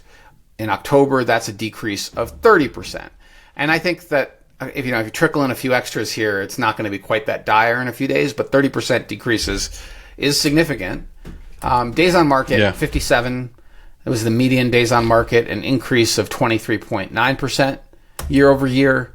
And the median sale price was $785,000, which is 0.3% increase year over year. So basically flat. Yeah, and very sideways. Dollar per square foot, it dropped. The dollar per square foot in Lafayette dropped to $294 last month, a 7.5% decrease. That's the median dollar per square. So when you look at the pattern on a seasonal basis, right? It's basically a market skidding sideways. And for buyers, seeing inventory dramatically higher than a year ago, new listings lower, but total inventory is still higher. There's still pretty good selection right now in Lafayette. We're touring some of these homes ourselves with buyers, and if you're seriously thinking about buying next year, you may want to start looking now because your selection could be a lot better now than in a year. Than in the spring. Yeah, the sellers, or the mistake sellers make, has an inverse, and I think that'll be another piece of content we'll put together, which is like opportunities buyers miss or something, which is just the flip of the sellers making their mistakes. Well, I mean, waiting to the spring. You want to buy a house next year, you're like, let's start looking in the spring. Start looking now when inventory is high and the number of buyers are low. It doesn't mean you buy anything, but you're getting market knowledge and educating yourself, so when the right house appears, you're more confident. And your agent should support that. If you call them and say, I'm looking to buy in the spring, should we start looking at houses now? And they say, no, there's no point. They're being lazy. Like they just go out with these agents and go look at houses. And you have to see them in person. You cannot do it on a desktop analysis. Mm-hmm. Okay. Nice. We have 5 sales of the week to get through, Hamish, and we're gonna stay with our relatively speedy pace here, because we're getting there. I looked through these briefly. I have comments about some, but not all. So okay. You're ready to? Yeah, you're welcome to just fire hose it. Really. Well, what's your favorite one? There was one that sold. It's the one that's downtown Boulder. It's in Pearl Street. It's by our old listing. Well, there are 2 downtown. 16th Street, I believe. There was 10th Street, and then okay. Oh no, I guess I just did. There's the one in Goss Grove too. There's the one. Oh, but wait a minute, I took that one out. So did you? It's just the one on 10th Street. Okay. Well, the 16th Street was the one that I liked. No. I left 16th Street in here. Sorry. Okay. We were going to talk about it. Let's talk about 16th Street. So it's Goss Grove. Start off with it? Okay. Yeah, let's start off with it. Sure. Why not? So this property is historic. It is a 5-bedroom, 3-bath, built in 1908. And address. 1519 16th Street. Yeah, that's fine to have there. 2340 total square feet. 5 bedrooms on the upper, 5 bedrooms total, 3 in the upper, 2 in the basement, no garage, and kind of a typical 7,000 square foot lot. And of course, Goss Grove is typically in the high flood zone, and this is there. It's in the 100-year flood. The property was listed in May at 1.675, and it just sold on Halloween for 1.56. So, not a horrible discount. You're looking at $115,000 off of the list price. So, given that it had been on the market for that many months, right? Days to offer 126 is not a surprising discount. And Goss Grove is really interesting because the flood zone limits your ability to improve this house. But the house itself is really attractive. And previous owners have done a lovely job in updating the kitchen. The fixtures and finishes clearly have been remodeled, but are in line with a historic property, right? Like the choices look appropriate for a historic home. And like most historic houses, you're going to have small closets and other functional challenges to the property. But it looks like, at least according to the listing, they spent over $300,000 in upgrades. And of course, I kind of want to, add that up with a very, the monocle, double check that number to see if they really did spend that. But I think this is a really attractive home. The seller acquired it in 2022 for That's what struck me. Top of the market. And they still made a profit. Yeah. Well, I don't know if they really put 300 into it, Hamish, because if they put 300 into it, that puts them at break even before commissions. And June of 2022 was very much a frothy time period. March is when it actually peaked. And they bought it for $20,000 below list. It had been on the market for over a month at that point. So I think that they probably feel good about the deal. They likely were hoping for more money, but they had a good agent who probably kept them from grossly overpricing it. But still, it's a tough sell because there's a lot of student density. You're right downtown. Tons. You're in the flood zone. I did look up this house last night to see if it was interesting from a historic perspective. And there was nobody significant. I think this is the one that, let me look it up really quick and verify. There were 2 historic homes I was looking up as in this packet of listings for this week, right? And this one, the only interesting piece is one was owned by it mentions like a family of butchers, which I thought was kind of cool. And is that this one? I should have pulled these up before the pod. Okay, here we go. No, because I don't want to pull your focus, but no, it's the other one. Yep. It wasn't in the city directory in 1908, which is interesting, even though that's listed as the year it was built. And in 1913, it was the home of Catherine Anderson, but there's no mention of who Catherine Anderson is. So, hope probably not somebody of historic note for the city, but you never know. But given the age of this house and the craftsman style of this house and the fact it looks pretty well preserved, really, and Goss Grove is the historic black neighborhood for Boulder, like, don't expect to do much with the outside of this house is how I would think about buying it. Yeah, okay. Yep. And if you want to learn more about Goss Grove and the little rectangle, here's an opportunity to go check out our YouTube. There's a recording of our attending Historic Boulder's tour of the little rectangle and the history of this neighborhood. So this house is in that zone or close to it, and it might be interesting for our listeners to go check out. Also, Ian is setting his sights on the Goss Grove neighborhood, Oz. Oh, as a heads up for a neighborhood tour. He does? Oh, that's cool. Yeah. Make sure he watches that Historic Boulder video about it. Because I forgot to mention that. I'm going to force him it. Yeah. I mic'd the presenter. And he should also listen to Ruth Flowers' talk at the high school. about moving to Boulder and how that was the only neighborhood she could live in, and how her family couldn't find jobs in Boulder. Like it really, there was a lot of racism in Boulder in the 1950s and 40s. And I didn't know any of that stuff when I first moved here. I thought it was that people were kidding me, but no, it was very much true. Yeah, here. Okay, right, on to the next. Let's move on to our next one. And the next one is also a historic house. We're sort of doing this in a random order. 1021 10th Street.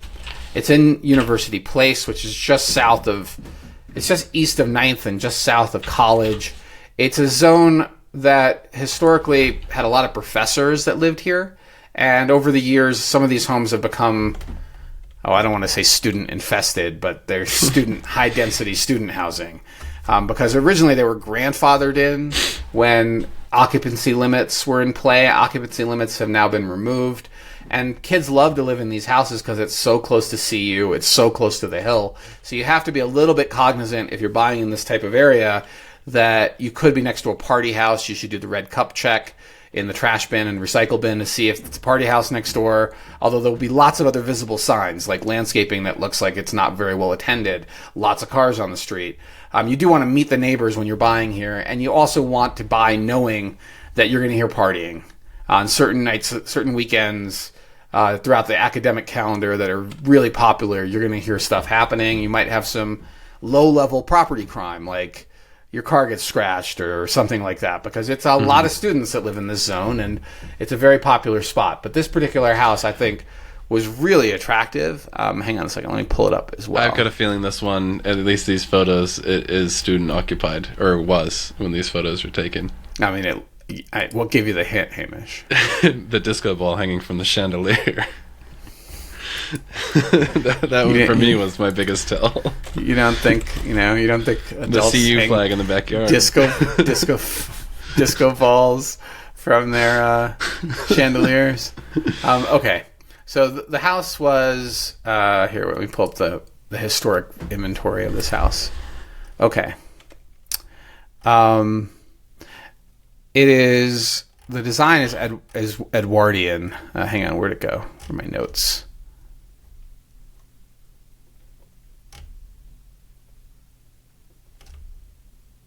I'm thinking about a different. I'm looking for the one that was owned by the butcher, but it's not this one. Okay, so, I mean, this is Edwardian vernacular, and it was owned by somebody in the mining business originally. In 1913, home of Daniel and Edith McNeil, and all it says is McNeil was employed in mining. So unclear if this is somebody of historic significance to Boulder or not, but does look pretty well preserved today as an example of that style of house. And we had a listing, gosh, it almost looks identical to this house a few years ago on Dewey. I really like this style of house. I think it's, craftsmen and these Edwardian vernaculars are very evocative of that time period, very representative of that time of classic construction. And this particular one, let's talk about the listing. Let's talk about the house itself. 4 bedrooms on the upper, 1 in the basement. And as Hamish noted, likely student occupied. The chalet on the front is the other giveaway. For some reason, kids have been writing the names of houses that they've come up with on the front of houses. This looks like it's even more than just chalked on there. It's actually, you think so? Like it looks like they made a little sign called chalet. You can see it. Yeah, you can see the chalet, and then on the other side, that part looks like chalk. Yeah, maybe chalet is. And then there's like chalk of the names of the kids that are living there. I'm not sure what they chalked on the front there. It's always a mystery what the kids are up to. It's their own culture, Well, so it was listed in September at 1995. It was available for a very short period, 4 days before it went under contract, and it sold for $1,954. So pretty much a trivial discount, right? A couple bucks less than list price. And let's see if there were any disclosed concessions. There weren't. It was a cash deal. Wouldn't surprise me if it's affluent parents that bought it for their CU kid. That's what I'm thinking too. Yeah, because it looks like a great home to own, and your kid is in a home that you take care of. It is the trim, the millwork. It looks very well preserved. The kitchen has been updated probably in the 90s. Maybe not quite as architecturally or design appropriate or authentic, but everything else looks really good. So Yeah, for a student, like for a right? student house, this looks great. Yeah. Oh, is that okay? I see a crack in one of the dining room photos off of the window. But you'd have to be in person to see, and yada yada yada disclosure. But that one slipped through. If that is a crack or a cable or something, it might be a cable. It looks like a crack above the window. Yeah. I mean, so one of the things to think about with this age of home is that usually they were built on fieldstone or cobblestone foundations, and those foundations shift and move over time. They often exhibit multiple eras of repairs. There are many different types of ways to shore up these foundations. A good look in the crawl space and basement will tell you. But the ultimate fix is to lift the house up and excavate and pour a proper foundation. And that is not an inexpensive project, but it permanently fixes all of that movement. And some movement in the plaster or drywall is to be expected. And you really want your inspector to look more closely to see if there's a more significant problem lurking beneath. Lurking beneath. Okay, let's move on. Let's hit up our sale. 4,800 Qualla closed on Halloween, and it was listed at $1,050,000. We negotiated it to $950,000. We will tell the story of that negotiation another time, but suffice to say, our buyer was extremely happy, and this particular property had a larger than typical lot at 12,454 square feet. I would say almost double the size of a typical lot, and had a nice concrete pad on the side, which will be perfect for the owner's RV. Had lots of updates, had sellers that had moved out of state. The location is a little bit affected by Foothills Parkway, but far enough away that I don't think it's that big of a deal. And the owner had previous experience living in this neighborhood and was very comfortable with the sounds of traffic from Foothills Parkway. So all of the updates, if you look at the photos, you're going to see tons of updates throughout the house, mostly which were done not with the intent of a flip. And the quality was evident. There were some things that, it was kind of interesting because I think the listing agent wasn't a big fan of the IKEA, and the IKEA didn't bother the buyer at all. I agree with that perspective. IKEA can be really high quality for a non-expensive kitchen remodel, right? If you're trying to do it on a reasonable budget, IKEA quality is a lot of value for the dollar. So this is a classic 2-story house, 3 bedrooms on the upper, 1 in the basement, totally remodeled, solar on the roof, turnkey, and feel extremely, extremely happy to have locked it down for the buyer. And they are a 2-time client, very happy with the decision. And overall, the negotiation went really swimmingly well, and our buyers are extremely happy. So that's how that deal played. Anything you want to add, Hamish? I just have to laugh at where our buyer sold and where our buyer bought. Yeah. And all that. It's just so fun to me. And that backyard that backyard is yearning for some development or some touch or something. I mean, you just leave it as is fine. But boy, is that a blank slate too. That's awesome. It's a big yard, and I don't think that they want to keep it as Kentucky bluegrass because that's just water intensive. So likely it's going to be something radically different within a year, because watering a giant lawn doesn't make a lot of sense in Boulder. Yeah. Yep. Cool. Good deal. Osmond, you pretty much led the bus on most of that, if not all of it. So cool to hear the deal notes, and I'm excited as well for when the topic is less sensitive and we can discuss the deal notes. Well, I'm also really excited for the buyer and the next chapter of their life. I think that this home really works so well for them.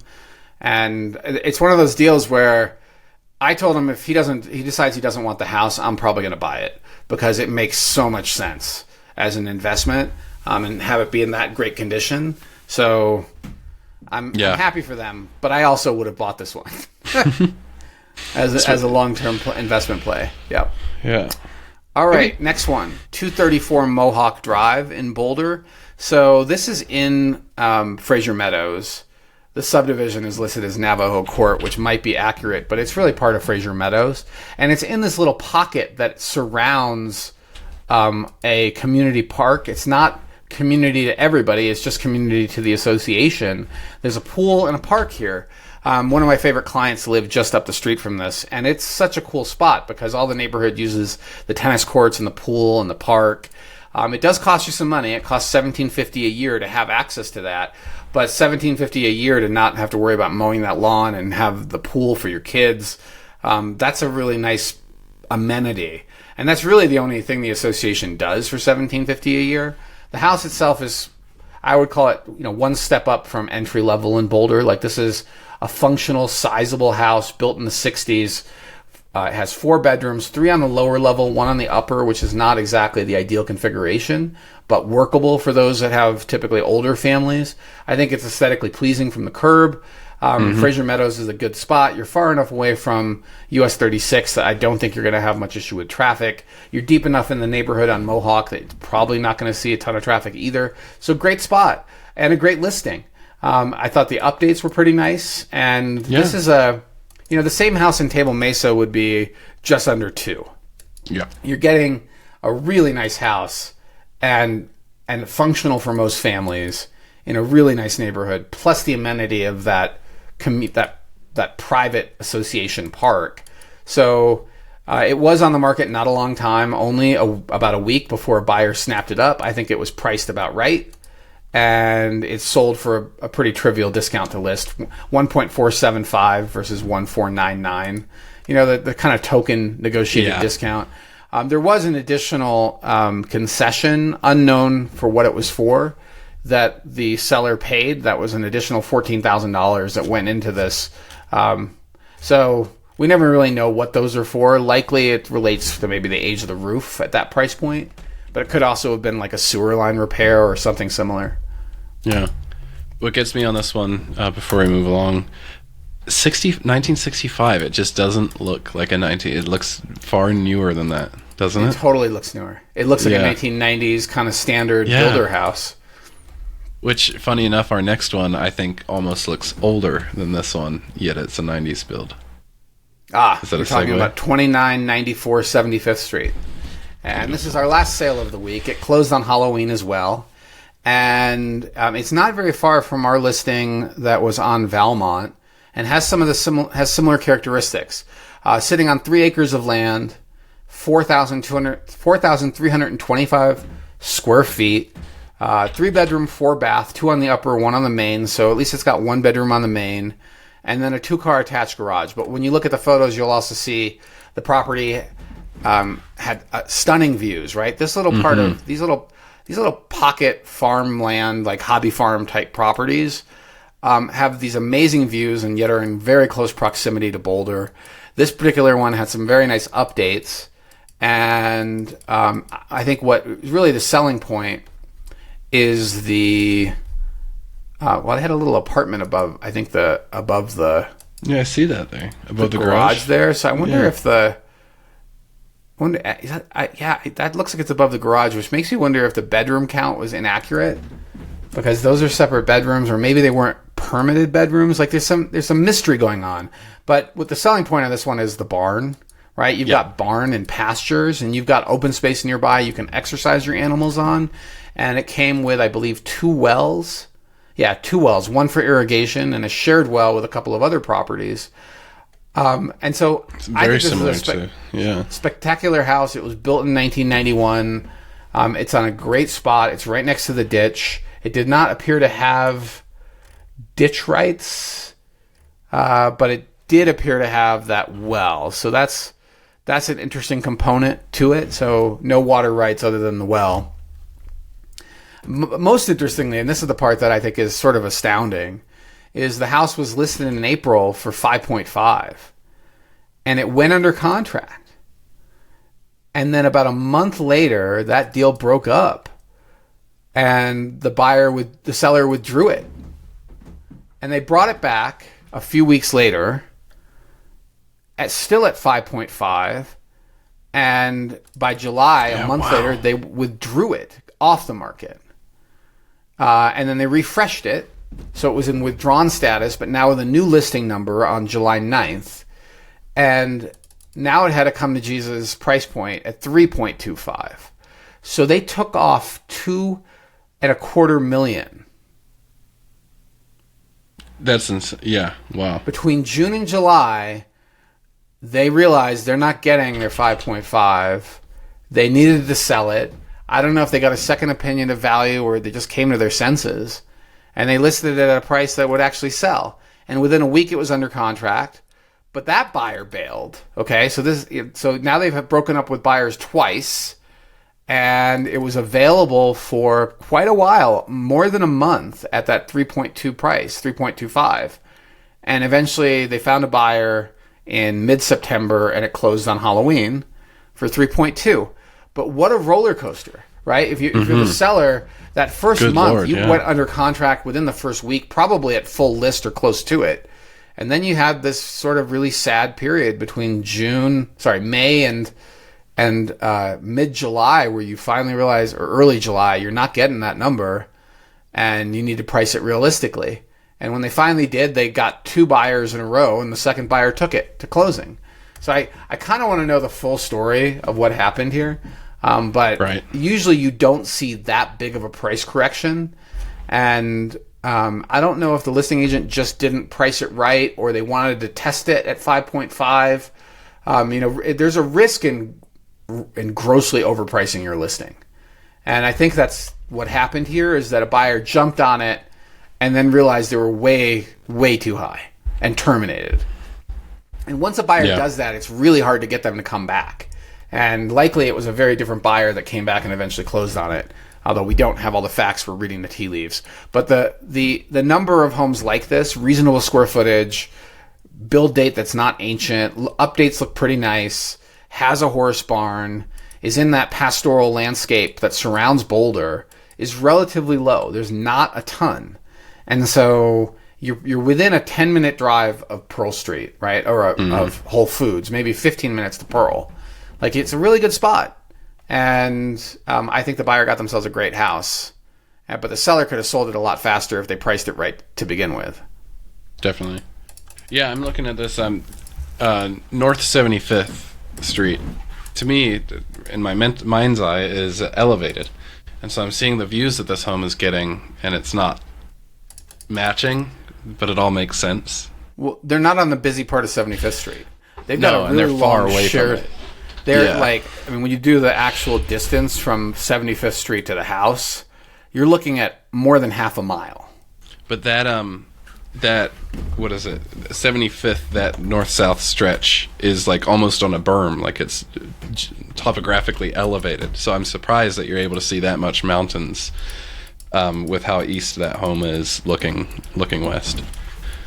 I mean, those mountains are pretty tall, Hamish. You just got to get away from the berm. A couple thousand feet, yeah. You get far enough away from the berm, you're going to see the mountains. Yeah, perspective's a crazy thing, man. I might start thinking the world's a globe if I'm not careful. Yeah. I mean, I think this house is terrific. I love it. Yeah. I would have bought it. The trees, the pastoral landscape, the distance from 75th Street, the distance from the neighbors. There's some updates. It could have used an updated kitchen. There's some things about it that are not great, but the horse barn. So, yeah, I love it. I would have gone for R1, which sold much earlier in the year, but this one had a barn and had more land. Yeah, and it was a little more isolated. So, and me as a buyer, I didn't want the barn. So, anyway. All right. Well, let's hit our shameless self-promotion relatively quickly. Yeah. And we have several clients right now looking in the 1 to 1.5 range in Boulder. And they mostly want things that are more updated and don't need a lot of work. And they're mostly focused on South Boulder. So if you happen to have a listing like that or a home you're thinking about listing like that and you want us to see if there's a match with one of our buyers, please reach out. We'll not oblige you to use us as your agent in any way. But we would love to show that home to our buyer. We'd love to have a discussion with you or your agent if you've already chosen one about how this home might be a good fit. Just reach out to us. You can find us at houseeinstein.com. 1 to 1.5, mostly South Boulder, family style houses, probably bigger than 2,000 square feet, maybe 2,500 and up would be ideal. Reach out to us. Let us know. That's our shameless self-promotion. Quick, shameless, and painless. All right, Hamish, it's time to talk about the news, and this is a big one. Yeah. I don't even know how to introduce this. Osman, you're better at being level-headed, I think. Well, I'm going to introduce it this way. It's really, as somebody who's independent, it's disturbing when I see either side exaggerate and conflate the position of their opponents. And I've got a lot of problems with democratic socialism, but democratic socialism is not communism. And the people that conflate those are preying upon your ignorance and are trying. I mean, I think it's offensive. They think you're that dumb that you don't know the difference. It's disingenuous at the minimum. Yeah. You don't know the difference between North Korea and the former Soviet Union, and Denmark, and Sweden, and Norway, right? Which are socialist democratic countries. So, okay, and as a former New Yorker, so I feel some alignment, okay, with this individual. I also feel some disalignment with this individual that won. So Zoran Mamdani won last night and won big. There's no contesting this election, and won despite his opponents going full 9/11 terrorist at him, which is just embarrassing to see these opponents do it. But he also ran on a platform that I think is really important to acknowledge, this platform of housing and the cost of living being a major problem for a lot of people. And these people get a vote. And by offering things like free busing, city-owned grocery stores with low margins, and more rent control, he was able to capture the election. And also not just the platform, but his ability to communicate. He's so charismatic. He leverages social media, and he's an expert. He's so good at leveraging social media and coming across as so authentic. I think that if you honestly look at his charisma, he's the best thing to happen to the Democrats since Obama. Oh my God. He's so charismatic. And this is not uncommon for somebody that is of a minority. They have to be dramatically better than the competition to be competitive. He happens to be of my ethnic background partially, right? He comes from a Punjabi Hindu family, and that's his mom's side, and his dad's side is Delhi Muslim, Gujarati Muslim with Delhi roots, which are the exact same ethnic background that I happen to have. Not Hindu, but Punjabi Muslim background. And I'm not a very religious person, if you haven't guessed. But I'm very impressed with his ability to go past and I guess directly head on these like unbiased attacks to win the election. I'm worried that his election win is going to cause flight from New York City, but I also think that that's completely overblown by his opponents as a fear-mongering tactic. So we're going to see what happens. He can never be president because he was born in Uganda, but I think he could really be influential for the Democratic Party for the next... He was naturalized, though, wasn't he? But you still can't be a U.S. president. Like the same way Arnold Schwarzenegger cannot be a U.S. president. Arnie wasn't naturalized. But naturalized, you can be president. I guess I don't think so, Hamish. I think you have to be born in the United States. It's naturalized. Okay. All right. We'll let you have that one. Me and my grandpa went over this 1,000 times, and yeah. Well, in any event, I do think he's going to be influential in the party for the foreseeable future. He's only in his early 30s. His wife is in her 20s. Like, it's a whole new generation entering politics, which I think we really need is a whole new generation entering politics. I don't like higher taxes. I would like to see us spend our money more intelligently, not just collect more money and have more free things. But at the same time, it's like we're the only Western country without socialized medicine. Like socialized healthcare makes sense. And if people want to pay a premium for luxurious healthcare or cutting edge healthcare, they're going to do that anyway. The people that have the money to go do that. But for everyone else, basic healthcare honestly should be a right. And I think that this is pretty monumental. Yeah. What's that? I said pretty radical, man. Careful. I know. It's. Yeah. I mean, I think it's a monumental point in time for our country to see a brown Muslim man get elected to be the head of the largest city in the United States. That's a really big deal. And he even chose, and this is the quote from the beginning, he chose Nehru's Tryst with Destiny speech to open. And the reason that's so significant, it's probably lost on most people, but he was very critical of Modi and Narendra Modi, the current PM of India. And I think he may be right to be critical of Modi, but by choosing Nehru in his election victory speech, he's signaling to all of the Indian Hindus in particular that he's not anti-Hindu. Like he may not be anti-Modi, but he may be critical of Modi, but clearly he's not anti-Hindu if he's choosing Nehru as his opening speech. And there's been so much emphasis on his Muslim background, but so little on his Hindu Punjabi background. And Meera Nair is an amazing filmmaker. I don't know if have you seen any of her films? Mm-mm. Oh, Hamish, her storytelling is fantastic. See, there's my movie for the week. There you go. You got your movie. Mississippi. I will reach out to you for the spelling. Maybe Mississippi Masala. She turned down Harry Potter and Rise of the Phoenix. Was it Rise of the Phoenix? I'm confusing Tenacious D and Harry Potter. Mississippi, what is it? Masala. But she's got a bunch of films. Okay. And absolutely worth watching. She's been nominated for Academy Awards twice. She's won lots of awards. And yeah, he's a new generation of leadership that I think is really phenomenal to see. I'm not crazy about his economic plans. But at the same time, I think we could fix this by spending money more intelligently.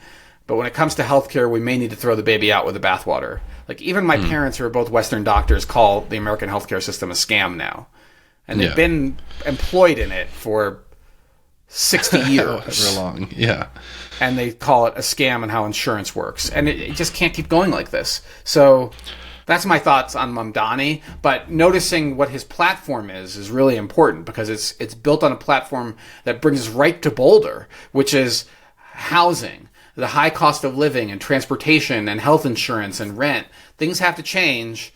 And they're going to change one way or another, whether the old guard like it or not, because the new guard is coming into power. The next generation is coming into power, and Mamdani is at the vanguard of the forefront. I don't know, dude, but that vanguard, is like stellar vanguard, okay, vanguard of that. Yeah, Van Brunt was a dealership for Nissans in my hometown growing up. I was like, that is an excellent word. Vanguard, yeah. Okay. Yeah, I think. I never even considered the kind of identity around like the Muslim and Punjabi Hindi. Am I saying that right? And Hindu is the language. Hindu is the ethnic or the religion. Yeah. Okay. Yeah, I'm fairly ignorant in that respect, so I never even considered it. And that was the opening story and quote has more weight to it now that you've explained it, which is cool.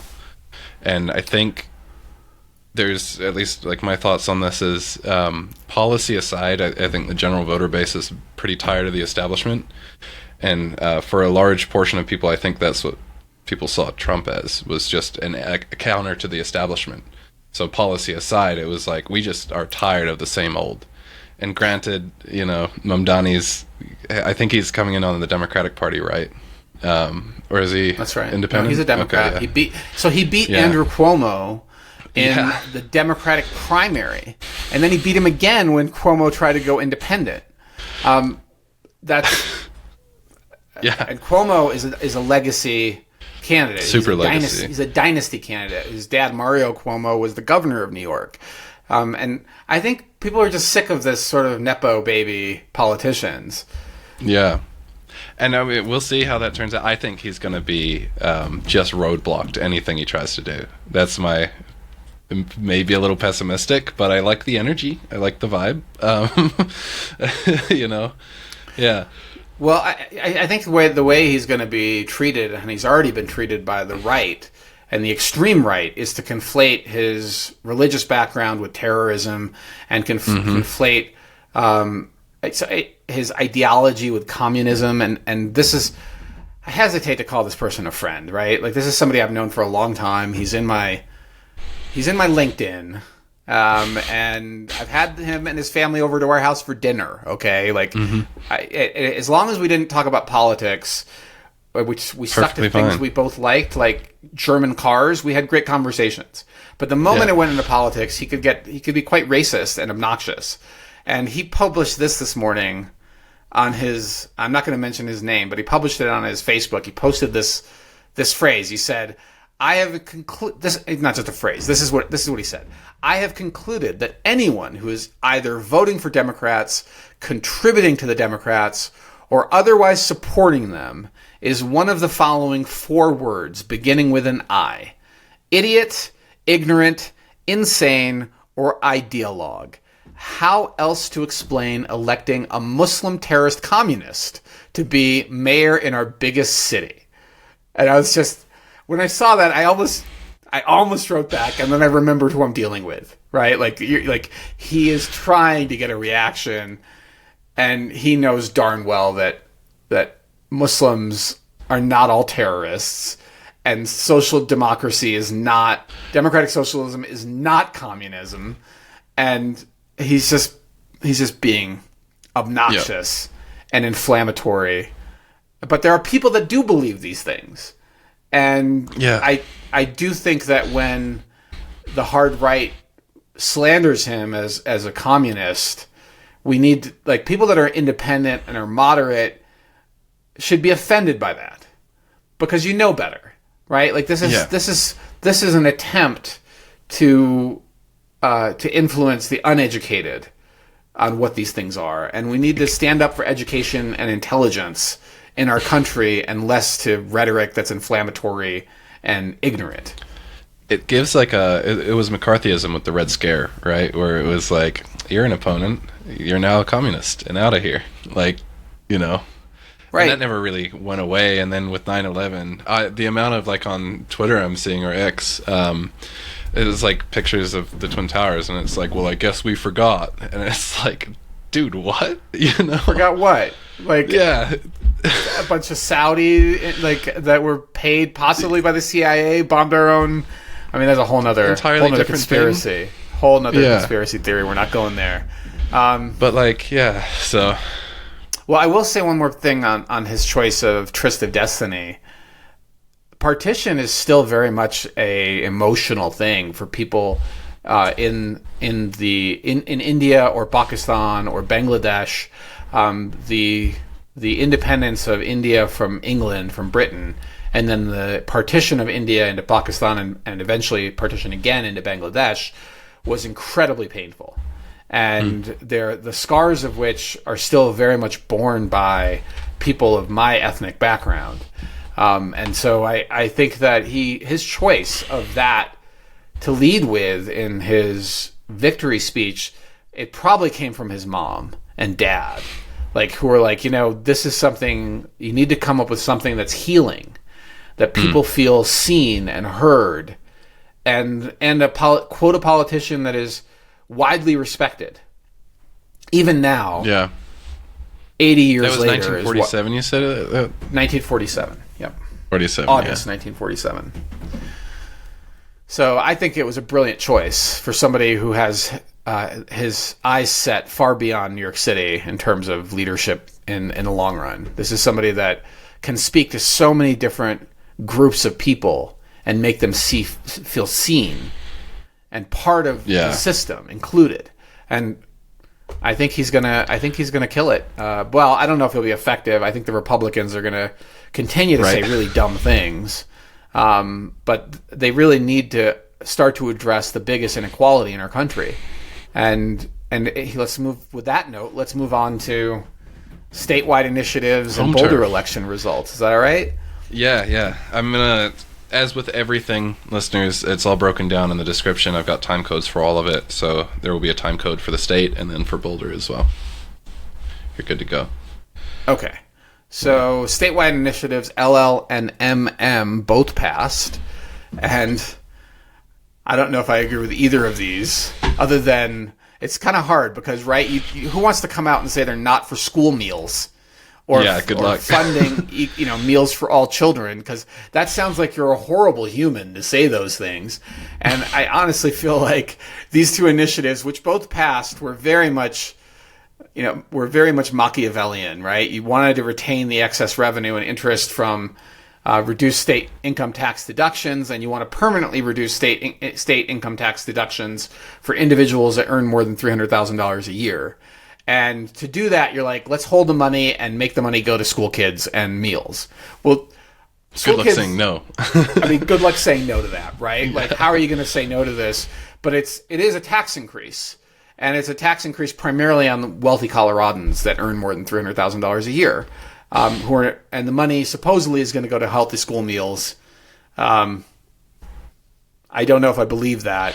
I feel like farms. I feel like there's a little depth. There's something a little disingenuous about how it was worded, but it passed, and we absolutely should be feeding kids in schools. Like, that's a no-brainer. And if that moves us closer to democratic socialism, then fine. I know, but I just want to. The part I really want to see it happen is how are these kids getting fed before at school, and is this money actually going to go for this, or is it going to be wasted? Because my biggest concern with government is how we spend money. It's not what we're spending. Well, it's what we're spending the money on and how we're spending money. Like, we're just so inefficient. Yes, I would love to see no kid be hungry in our schools. But I also don't. Of course, like you would. this manipulative Machiavellian way to raise taxes. Yeah, it's shady. There's something shady about this. I saw that the retained excess revenue interest generated, I think that's the LL portion of this, is almost like a sneaky Tabor claw method. But I thought Tabor was more property taxes, and I think this is more income tax, so they might be separate. Tabor is a Coloradan thing if you're out of state. Do you know the skinny on Tabor? Taxpayer Bill of Rights. Yeah. And you cannot increase taxation on our population without statewide initiatives passing. And I don't think this is an end run. We voted for it. Yeah. And you have to, if you collect more, you're supposed to give it back. Yeah. Right? If you collected more than a certain, then you're supposed to give it back. And this is them saying, no, we want to keep it. Let's keep it for poor, starving children. And that's what happened. This sounds so heartless. Hey, all children, not just poor starving. I know I'm a little cynical about this, okay, but that's what happened, and of course we voted in favor. Let's move on to the local city results, which I think is also, and the county results, which are also very interesting. So taxes are in. We voted for more taxes to fund more open space and to pay for mental health. Those are county level initiatives, and they both passed easily. No problem passing because it's Boulder, and we were the first community in the country to vote to tax ourselves to buy open space, and we still deeply value open space. Although open space sometimes is in conflict with affordable housing because we're not developing that open space. So we have a donut of open space, and making housing affordable and protecting open space are kind of diametrically opposed in many ways, but we continue to try. And then the city council election results are super interesting. Like, some of the progressive candidates appear to have been bumped out by more moderate candidates. Rob Kaplan and Jennifer Robbins, for example, have come in higher than Nicole Spear and Lauren Folkerts. So Lauren, I think of as a friend. She served on the dairy board with me as a city council representative. Lauren? I know Lauren. She's really intelligent. She's very kind. I would have liked to see her get reelected. But it looks like the 4 open spots are headed to Matt Benjamin. Oh, no, this was last updated at midnight, so it's now... Yeah, these are preliminary, too. Right, so we don't really know how this is going to play out. And last time, Folkerts came from behind at the last minute to get in there. But Matt Benjamin is currently the leader, followed by Mark Wallach, Rob Kaplan, and then Jennifer Robbins. And there's only 4 open spots, and it looks like as of midnight last night, 2 of them were not... 2 of the incumbents may not make it. I guess we're going to find out soon. I don't know when they're going to update this again. Yeah, it looks. looks like Matt, Mark, Rob, and Jennifer are the leading ones right now. Yep. But this was last updated at 12:30 in the morning. Yep, you're which was 12 hours ago. And when you go to the Boulder County Clerk and Recorder, hold on. Mark, let's see, Matt Benjamin. Let's see, is this still the same time? I'm looking at the actual county website now. And Matt Benjamin's number one. That I can't say, you know. You could say all these things. Matt Benjamin's number one, followed by Mark Wallach, and then it looks like Rob Kaplan has the next highest at 12,719 votes, and then Jennifer Robbins at 11,968, and that was as of 7. I'll link this as well. It says voter registration. I have a bone to pick with the way they're reporting it, right? I know. Like, it's all over the show. Oh, this is still the same update. This is the same numbers from 12:30 in the morning. They have not updated since midnight. So everyone here in Boulder is still chewing their nails on who's going to be elected. But it does look like they're fudging the numbers. That's why they haven't updated it, Osman. Oh, conspiracy, Hamish. They're just that's very dark, Hamish. Gotta believe in the integrity. In jest. Purely in jest. I mean, if you're not going to believe in the integrity of our elections, exactly. So no, that's why I was like, I can't say this, and you're like, say anything, and then I just. Anyway, I mean, the one thing that I wonder about election fraud is not that behind the scenes they're just changing the numbers, although who knows. But I do think that the fact New York and California don't require any ID to vote is problematic. I don't think our elections locally have those problems, but that's a topic for other more conspiratorial people. I've never voted in person, which, you know, I'm good on this conversation. What do you mean you've never? You sarcastic shit. You just mailed in your. Yeah, and let me mark that cuss. You don't need to cut that out, Hamish, if you want to admit to your voting shenanigans. I swore I was going to cut that out. The cuss, that we have to beep it. But okay. No, only mail-in. The takeaway from the election, no matter what happens, based on the candidates and their positions, is that housing is at the forefront, and they are very likely to continue to ease housing restrictions, meaning regulations on development. And because of the limited land, we're going to see most likely two types of housing, and that is high density condos and townhomes, or you're going to start to see a lot more ADUs because you can now build them pretty much by right throughout most of Boulder. And those in the know for whether they want to do it for income purposes or they want to build ADUs for family needs are gonna do that, and you no longer are restricted to just owner occupied. So, I think those rules are going to keep coming down, and based on the platform of all of these likely elected people, including even if you swap out the two that are currently not in the lead and bring those two in, that the mix gets more liberal, not less. So. And that resonates for why Mamdani was elected, is because people are struggling with housing and cost of living and rent and grocery costs and transportation costs.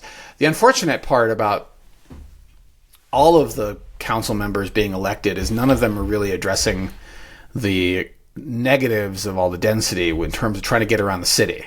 Right, like the part that people get frustrated by infrastructure, the literal city humans, able to carry the people, be able to move humans from point A to point B. It's like make believe that this is not an issue. It's totally an issue. It's gotten incredibly bad since I've moved to Boulder.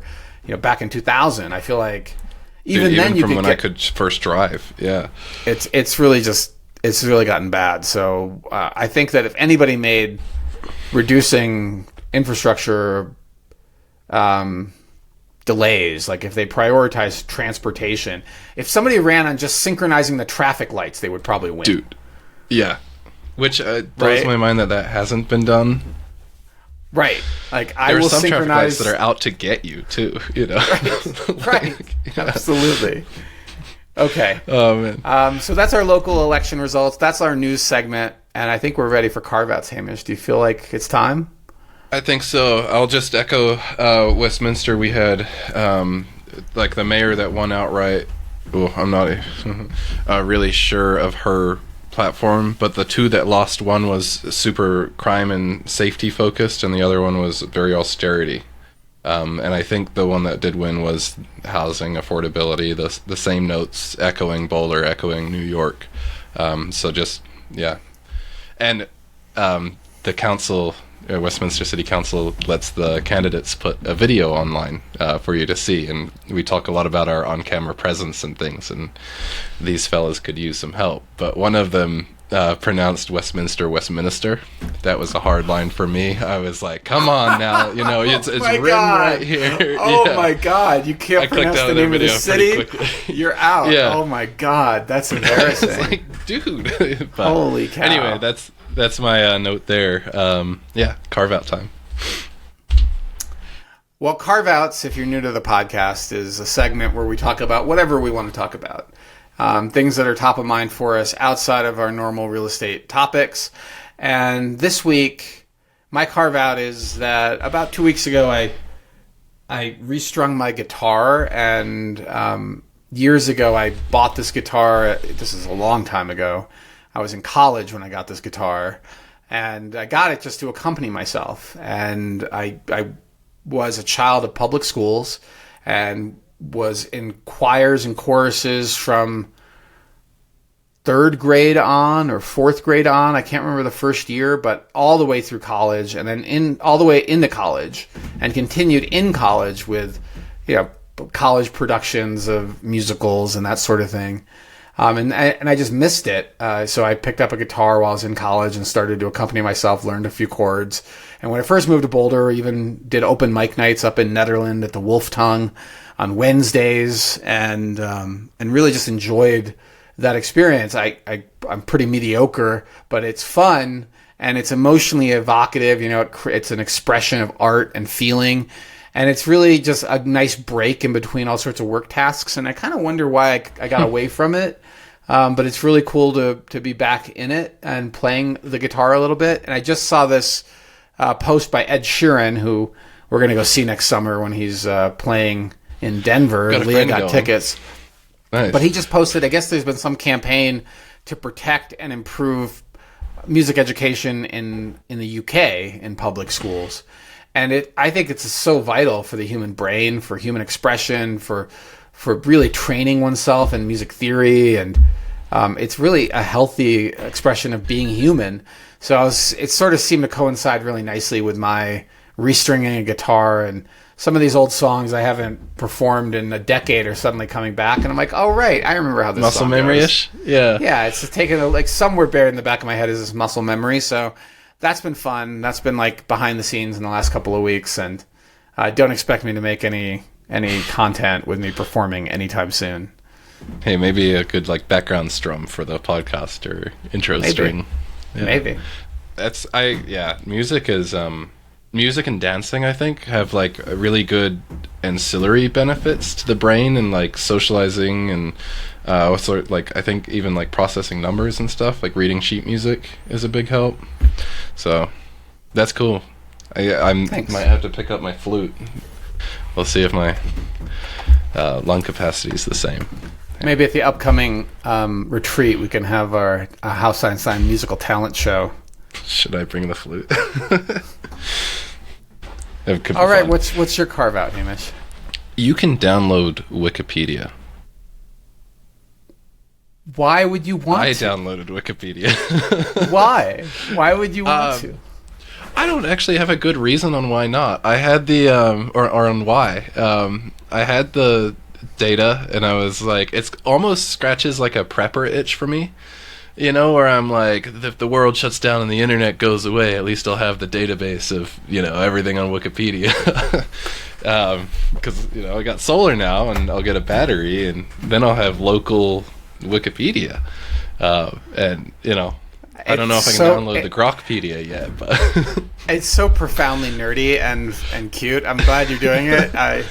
When I first saw guitar tabs online for songs, I was so excited to see the lyrics and the tab, which is easy chord progressions and it's not sheet music. It's written differently for people that aren't musical. I downloaded and printed like dozens of songs and bound them because I was like, oh my God, these are going to go away. They've never gone away. No, it's still there. I guess, and like this is a little bit of a phone-in carve-out, but I just thought it was kind of fun. It took nothing to do. It was a little confusing on clicking around and everything, but you download almost like a web page, but it's the entire Wikipedia, and then you need like a offline web browser to open it. So KiwiX is like the name of that, and so I've downloaded it and opened it. It's the image-free version, which is why it's only 100 gig, pennies. Have you compared the Grokpedia answers to Wikipedia answers on anything? Not yet. And I also haven't even opened the Wikipedia that I've downloaded. Okay, of course. Yeah. Storing 100 gigs for fun. Got the storage. Sure. All right. Yeah. All right. Well, I'm curious about how Grokpedia and Wikipedia compare. There's been a lot of noise on X about Wikipedia being biased, and I've seen that noise. Their argument makes sense. I'm curious how different. I mean, it'd be useful to have a different point of view to compare it to, and then ask yourself, where's the truth, and is it in between these two pieces of content? But I guess that will remain to be seen as Grokpedia gets built out. Hey man, if civilization falls and we're rebuilding it off of the Wikipedia download that I've got on my computer, we're screwed, Well, I know who to thank. Yeah. Thank God for Hamish and Wikipedia, his downloads. Well, now we've humanity. got this radical Wikipedia that we're building civilization off of, So maybe I can download Grok, but we'll see.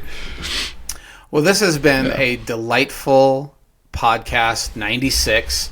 Dear listeners, you have squandered another 2 hours with us to hear about everything from Mamdani's election to lessons from sales of the week to a little shameless self-promotion plus market analysis and covering in the news and then wrapping it up with our carve-outs. We deeply appreciate your time with us, your listening to us, your feedback. In person or online. It means a lot to us. If you love this content and would like more of it, check out our social media. You'll find us on YouTube, Instagram, Facebook, X, and Blue Sky. I also sometimes publish on LinkedIn. You can sign up for our newsletter at houseeinstein.com. It comes out every other week. And I think that's a good point to wrap up. What do you say, Hamish? Yeah, we'll see you. We are seeing you next week, right? Because we'll see you next week. Thanks for listening. We'll see you next week. Thanks for joining us.